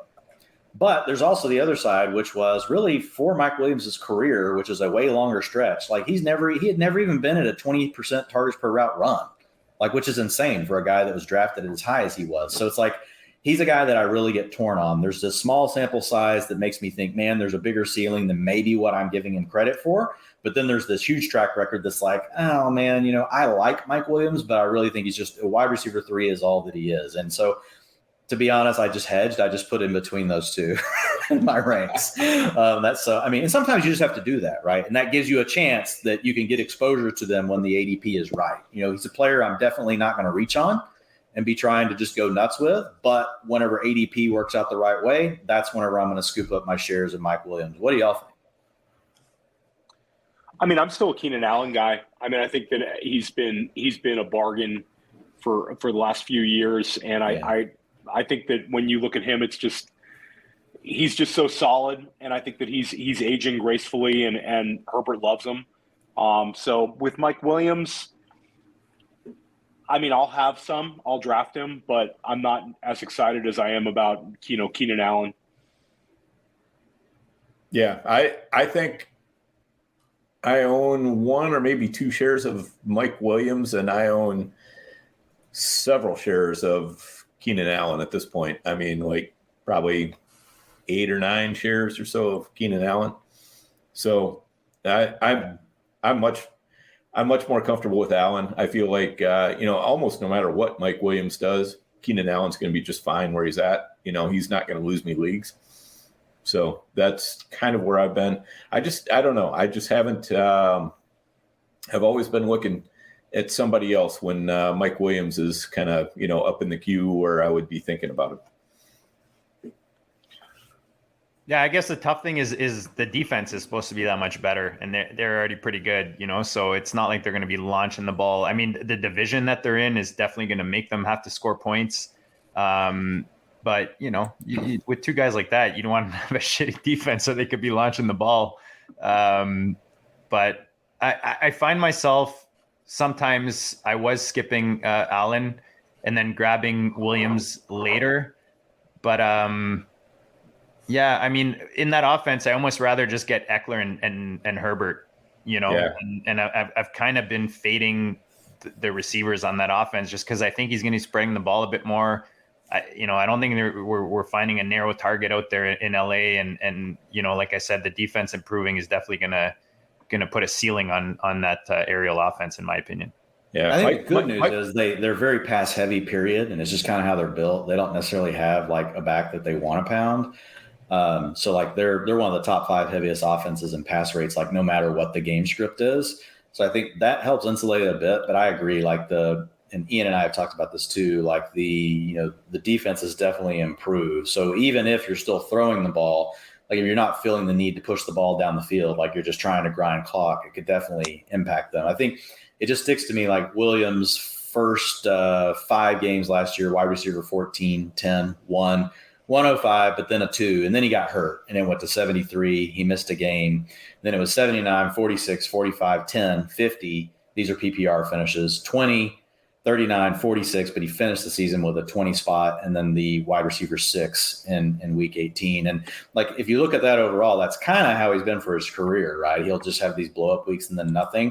Like the thing that catches me is like that first 5 weeks and how much they use him. I'm like, man, if they come out of the gate and they do that again by like week 3, we'll all be ranking him in, the top 12 receivers, for the week in our weekly ranks. And that's the thing that like, makes me lose sleep at night is like, okay, what happens in that scenario? How do I account for it?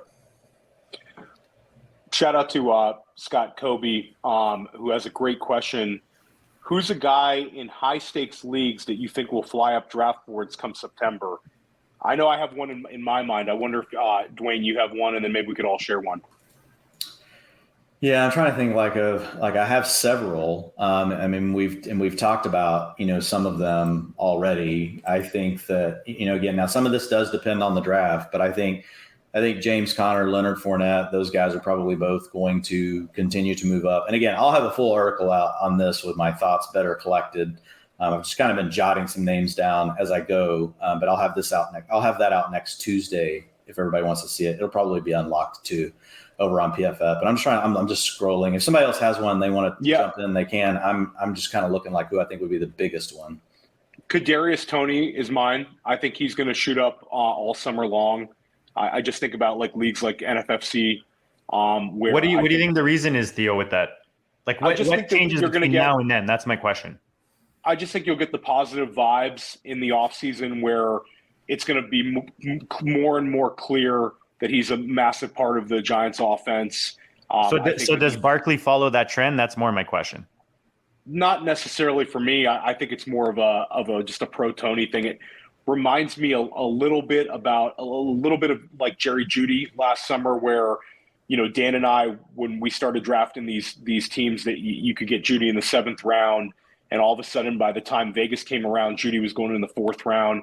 I don't see Toney going up quite that much, but I think Toney's the kind of guy that he's definitely going to be a lot more expensive, come the end of August than he is even going to be in May. Right. Yeah, I would throw in, in general, I think the Giants offense might be a little bit underrated because I just don't think you can quite emphasize enough how terrible Jason Garrett is as an offensive coordinator and just how much he misused guys. I mean, the way he misused Evan Ingram, the way he misused Barkley, it was awful all the way around. So I kind of like all the pieces of the Giants offense. I'm taking some Galladay, I'm taking some Toney, I'm taking some Saquon, I'm taking Daniel Jones. I think they're all nice values right now. But as far as somebody who's going to really rise up, I think there's going to be a couple wide receivers like Russell Gage, Christian Kirk, where people really start to realize what the value is, especially if Chris Godwin is not going to be ready to start the season. I think Gage is going to shoot up. Christian Kirk, I think he's probably going to be the number one target there. And Trevor Lawrence is a way better quarterback than what we saw last year, totally under Urban Meyer. So, I think as the preseason moves along and we start getting better looks at some of these players, it's going to really change our opinions on where they belong. I love the Christian Kirk call, Dan. That's a great call. So I'll answer this in a little different way, and then I'll have like some very specific take. Like if I just want to give you one of the easiest things you can do is go look at expected draft position over on Grinding the Mocks for these rookies, and then just look at who is there a disconnect on with ADP. So Breece Hall, right, already going high. Kenneth Walker right now, like there's talk that he could be the first back off the board, and if that happens, or even if he's just the second back off the board, like he's going to go way higher than between a 7th and a 9th round pick. Like, so he's immediately going to move because guess what? People don't want the old running backs. That's why you're seeing everyone else fall. What people are going to want is the young back. And so Kenneth Walker, if he's goes in the early 2nd round, like he's going to shoot way up. I have something, if you guys can share it, I don't know who has control, but I have a grid that I just popped up. And so this is an ADP study I did. Okay. And it's using FFPC from 2020 and 2021. And essentially, I just wanted to go back and I wanted to do two things. One, I really wanted to look and see, okay, given all the data that's come out recently, which really has kind of been the camp I've been in all along. Like I've always said, you're just better off drafting at the end. You have more information. Yeah, you may not hit on some of the big swings and things like that. But overall, like it's better to draft closer to the season. You've got complete information. You're drafting against more noobs, people that are coming in casually. You've been grinding drafts, for 3 months, and then all of a sudden it's like Christmas. It's like going into a casino and you sit down at a poker table, and immediately you're just like, okay, I'm gonna have all of this money in front of me, like in the next 3 hours. Like you land in draft rooms like that, where all players' values are just falling to you, and it becomes easy. All you got to do is just take the values because you know the way the boards work, and you're thinking multiple steps ahead. But Like what I wanted to know is like, is there a reason to be drafting now? Like if I wanted to draft now, is there a potential edge? And if so, like what is that edge? And so number one, like before I even walk through this chart, I just want to let everybody know like the time where you see the most large changes in ADP, meaning 24 spots or more. So in most leagues that we draft in, that's 2 full rounds. In February, over the last 2 years, there have been an average of 4. In March, 8. So what's happening in March? You get you're coming out of hearing about the, combine, and you're getting free agency. So that makes sense. April, you're getting closer to the draft. Mock drafts are tightening up. The rookies are starting to move up the board. And then you get to May, what happens to the NFL draft? So if you're drafting right now in March, April, and May, you should be taking players that you absolutely know or that you think, hey, they're mocking highly, but for whatever reason, there's a disconnect in their ADP. Like that's the best way if you're drafting today to give yourself an edge that you're not going to be able to get. You're going to have a different edge when you're drafting in August and September. Today's edge is getting access to players that you can't get that cheap when you get to that time frame. So once you get to July and once you get to August, like it's completely, and I'm looking at something else right now. If you guys are trying, I'm going to walk you through this other chart real quick in a second. But if once you get to July and August, only 1 24 spot mover. August, only 2. So what happened? What does that tell you? Like once you get to June and July, like in my opinion, there's not a real reason to be drafting. You don't need to be drafting a ton. Sorry, FFPC, if you guys are listening to this. If you're on the FFPC, completely keep drafting in those months. But you guys know what happens because we've all done it. We're in the same rooms with the same people over and over. Mm-hmm. And all of a sudden, you're just trying to figure out, how do I make my team different? Because every draft's almost going the same. So, well, I'm going to make this stack today. So I do think that if you're drafting in those months, that probably is a good time to just try to execute your stack strategies, because once the kind of fish per se swim into the lobby, in those drafts, you don't want to pigeonhole yourself into trying to build stacks or doing some silly stuff. And now all of a sudden there was all this value falling to you. And you're like, holy crap, I could have built this complete monster just on value drafting alone. So where I'm going with that, this grid that people are now looking at, so this is taking that information from 2021, from 2020, 2021, and this was for best ball. So this is thanks to Fantasy Mojo. He provided this data to me, and then I just was able to put it all together. So ADP change of 12 to 24, a total of 43 over the last 2 years.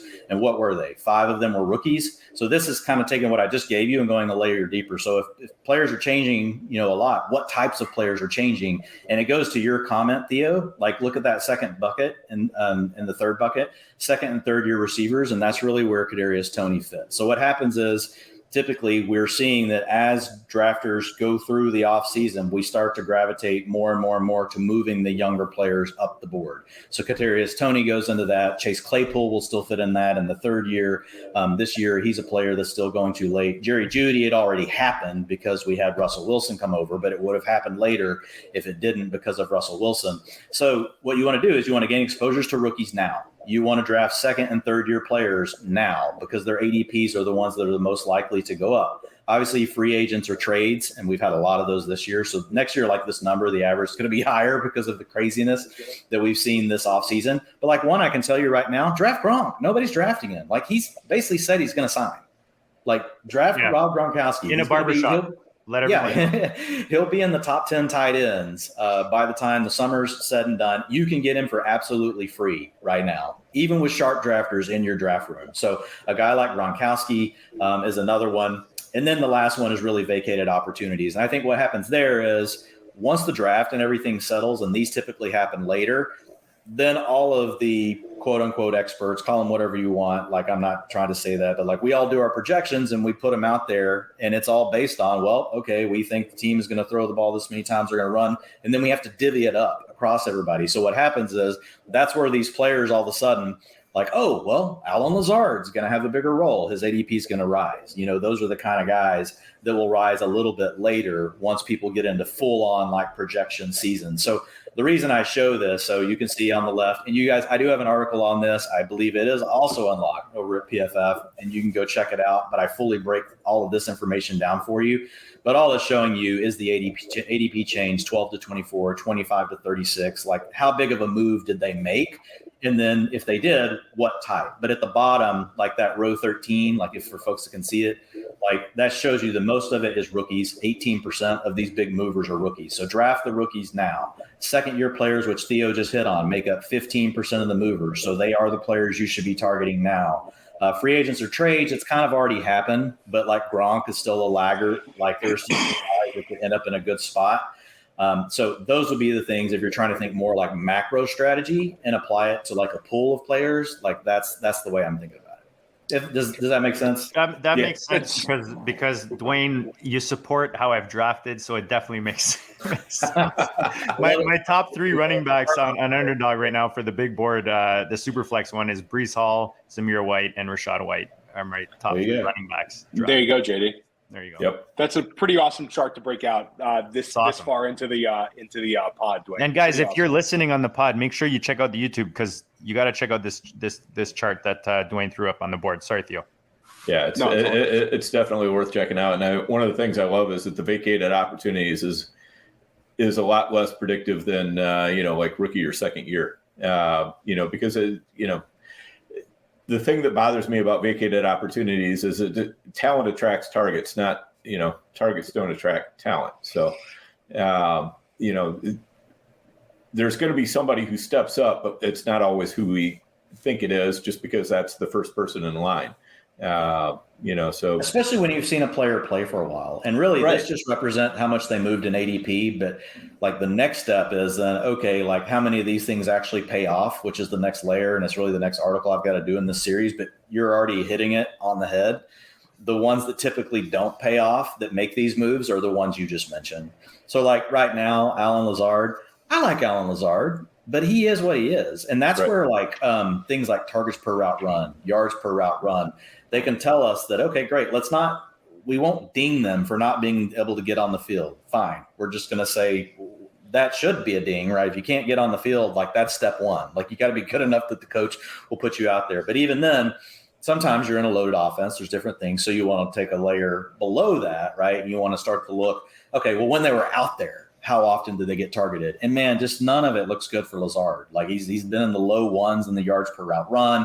He's never hit a 20% targets per route run, been well below that. So like, I think he could be a nice player. And as long as his ADP doesn't get out of hand and you know what you're getting, but don't talk yourself into, because that will happen, especially when, and again, I think that's why it's probably not that profitable to be drafted in June and July, because a lot of times we're just trying to find ways to be different and we'll talk ourselves into things like that. So if you're drafting in those months, like make sure your strategy is probably more of a macro level. I'm going to try to build these kind of stacks in these drafts kind of a thing. Yep. Makes sense. Guys, I think we've kept Dwain way longer than we probably should have, but I'm good. I love you guys. So yeah, the combo. Appreciate that, Dwain. Yes. Yeah, we appreciate you guys are probably all tired. Like I'll just keep going. No, dude, I've got like guys we haven't even talked about. I'm just dying to throw at you. But do you want to do a few rapid fire just to finish? I mean, if I'm good, if you're ready to go, we can go. Here, I got a rapid fire for you. Okay. All right. Here we go. Good. Let's throw some rapid fires at them. All right. So quickly, I'm going to throw this up on the screen here. Dan, it's supposed to be rapid fire, not I know. campfire. There we go. All right, here's a list. If you're drafting in best balls, who are the top 3 you're taking off this list as your quarterback 2? If you've held off this long and this is who you have to pick from, who are you taking for your quarterback 2? Top 3. Theo, go. Okay, for me. This is so easy. I like Daniel Jones. I like Daniel Jones a little bit off this list right now for the reasons you said, Dan. I think that it's an interesting year for him. And I'm intrigued a little bit about Trubisky in Pittsburgh. I'm not that excited about most of this list. I know JD's going to go Matt Ryan number 1 here. But for me, it's probably Daniel Jones or Trubisky, the 2 guys I think with a little bit of rushing upside. All right, JD. Why you guys always have to just drop my names ahead of me? Yeah. I go top 3. You can have the same 3 as Theo. It's fine. I just did it 2. I opted out of number 3. Yeah. No, I mean, he's got it. The only one I'll throw in there for sure, Matt Ryan is the first guy I'll take, but Jameis Winston's not far behind him. I definitely like him with the Saints. And I do think that Daniel Jones is maybe undervalued a bit right now, especially super flex wise. All right, Dwayne. Yeah, my order would be Zach Wilson because we know the least. Daniel Jones would be second because of the rushing upside, and third would be Mitchell Trubisky because of also the rushing upside and the weapons. That's actually in my tiers right now. So that wasn't easy. That was a good one. All right, there you go. And I would go probably Daniel Jones. For whatever reason, I just have a tough time talking myself into Zach Wilson. So I would go probably Jameis Winston and Matt Ryan in pretty much any order. I'll go one more rapid fire question for Dwayne because I've enjoyed your rookie stuff. Give me your top three incoming rookie wide receivers for Dynasty. And this is without knowing landing spots, so it's a difficult. Yeah. Garrett Wilson is my number one. Like he's just, I think he can do everything. Like he can get open, he can run after the catch. I think he can play in any offense. So really love him. Some people kind of hold him down because they're like, well, he only had, his target share wasn't as high. Well, whenever you play with a bunch of other first rounders, guess what? Like the ball does get spread around. So that's part of it. And then if you go to my number two, it is Treylon Burks. And then Jamison Williams is number three, and I'll give you my bonus. It is Drake London at number four. So I like all of those guys, and obviously landing spot will matter, but that's my top four. Awesome. All right, guys, let's give a quick word. Guys, go check out Underdog. Use the code DISTRICT, the promo code DISTRICT. You will get up to $100 matched, $100 in your face for free, smashed on your first deposit. MyFFPC.com. We already talked about. Tag one of us. We'll get you an initial deposit on that. Get your gear, GOAT gear. Dwayne, you guys are on there too. FF Hustle, I believe, with the Viridian Global guys and your gorgeous gear to match your hair. Is that not right? Yeah, we are. No, there you go. So guys, go. If maybe you don't have the coif, but you can get dressed up in the morning and drop some FF Hustle gear, some GOAT gear over there at Viridian Global. They got a bunch of other stuff. I've got the Canadian Best Ball Championships hat on right now. It's T-shirt season's coming real quick. I know, Dan, I don't know about you guys, but we got a bit of a taste today. We had like 2 hours of like 15 degrees and sun in between the rain, the snow, the hail, and all the other crap we've been getting up here. So go check out Viridian Global, guys, Underdog, and at myffpc.com. Dwayne, we love having you on, man. And this is the reason, like, we're at 226 and like we could literally keep going. You must do this for a living. I don't know. You're really good at it. Just, I don't know if you knew that, but dude, we appreciate your time. Remind the people where they can go find all your goodness. Guys, this is a must follow. It's a no brainer. Everything about Dwayne is a must follow. Appreciate it, man. Yeah. So you guys can find me over at PFF, pretty much putting out anywhere from 1 to 3 articles a week. Right now, you can find me on the PFF Fantasy Football podcast most days with Ian Harditz. We usually record that 3 times a week. You can find me on the Fantasy Football Hustle with Brian Drake. We typically record that 1 time a week. And then if you want to follow me on Twitter, you can find me at Dwain McFarland. That's DWAIN MCFARLAND. You're the man. Theo, tell the peeps who's coming up. We have Jax Falcone from the Undroppables coming next week. We have Kevin Scott coming on before the NFL draft. We have Abib Agbatoba coming back on the GOAT District. Billy Muzio will be our NFL draft review show, and we have a bunch of other guests that are in the works. But we have some really, really good stuff planned for April. Dwayne absolutely closed out March. So if you enjoyed tonight, expect a lot more from the GOAT District.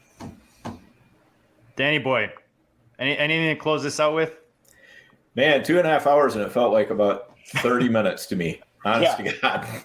So I would love to do a show with you guys where we get Chad on too, Chad Schroeder. I love. Oh yeah. I love everybody you guys just named. Like, there's so many good people, but like we'll make it happen. I would love to do one with Chad. 100%. It has to be late for Chad because he doesn't start drafting, but I'll make it happen. That sounds like an awesome show. Yeah, that'd be great. That's the August special right there. Yes, I was gonna say we'll keep that for the fall. All right, boys, guys, make sure you tune in, smash the subscribe, smash the like. We appreciate all the support. We appreciate you guys tuning in. Maybe we'll drop this into two pods just to make it more digestible. But Dwain, always appreciate the goodness. Hopefully you guys had a pen and paper. Good luck in your drafts. Make sure you get your rosters tightened up, guys, because FFPC deadline is tonight, right? At midnight. The in an hour, right? In an hour. Dan, did we have any last minute decisions to make that we could ask? You've got until midnight Pacific time, so that's 5 hours away. There you go. 5 hours. There you go. Yep. There you go. go. You still got a little bit of time, but it's drawing short. All right, guys, go check out your rosters. You don't want Alex and the crew making decisions for you over there at FFPC and your big league dynasty league. So go check it out, guys. My FFPC. We appreciate all of you guys. Be safe, be happy, be grateful, and we'll check you all later.